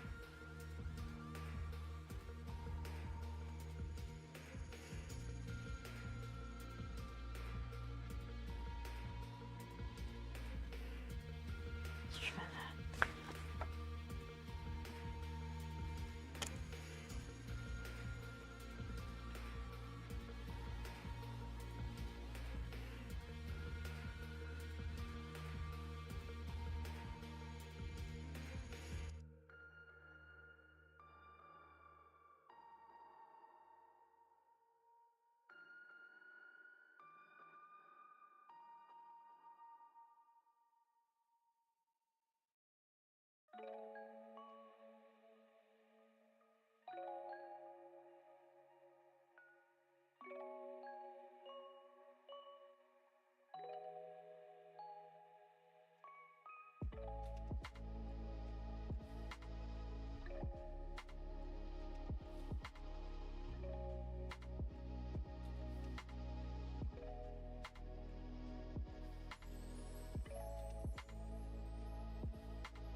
A little shadow, kind of a whitish tank top. I think that's fine. Let's see. She looks cute. She looks real cute. So it needs a lot of work. I think this is the quitting point for today. But let's see. Yeah, he needs more patterns and things. I bet you I could do something cool with a little more watercolor touches and maybe some like color pencil or something. And she needs another layer on her. And they all need Scraggle line. It's too like neat. It needs some scribbles.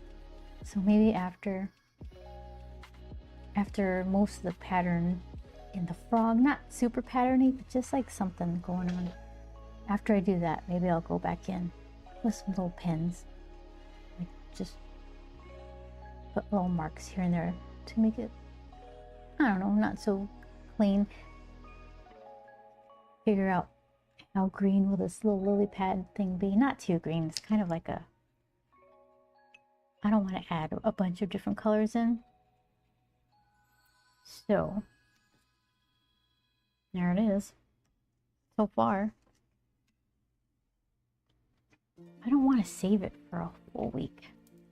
I don't think I could stream tomorrow. Usually I'm streaming on Tuesdays.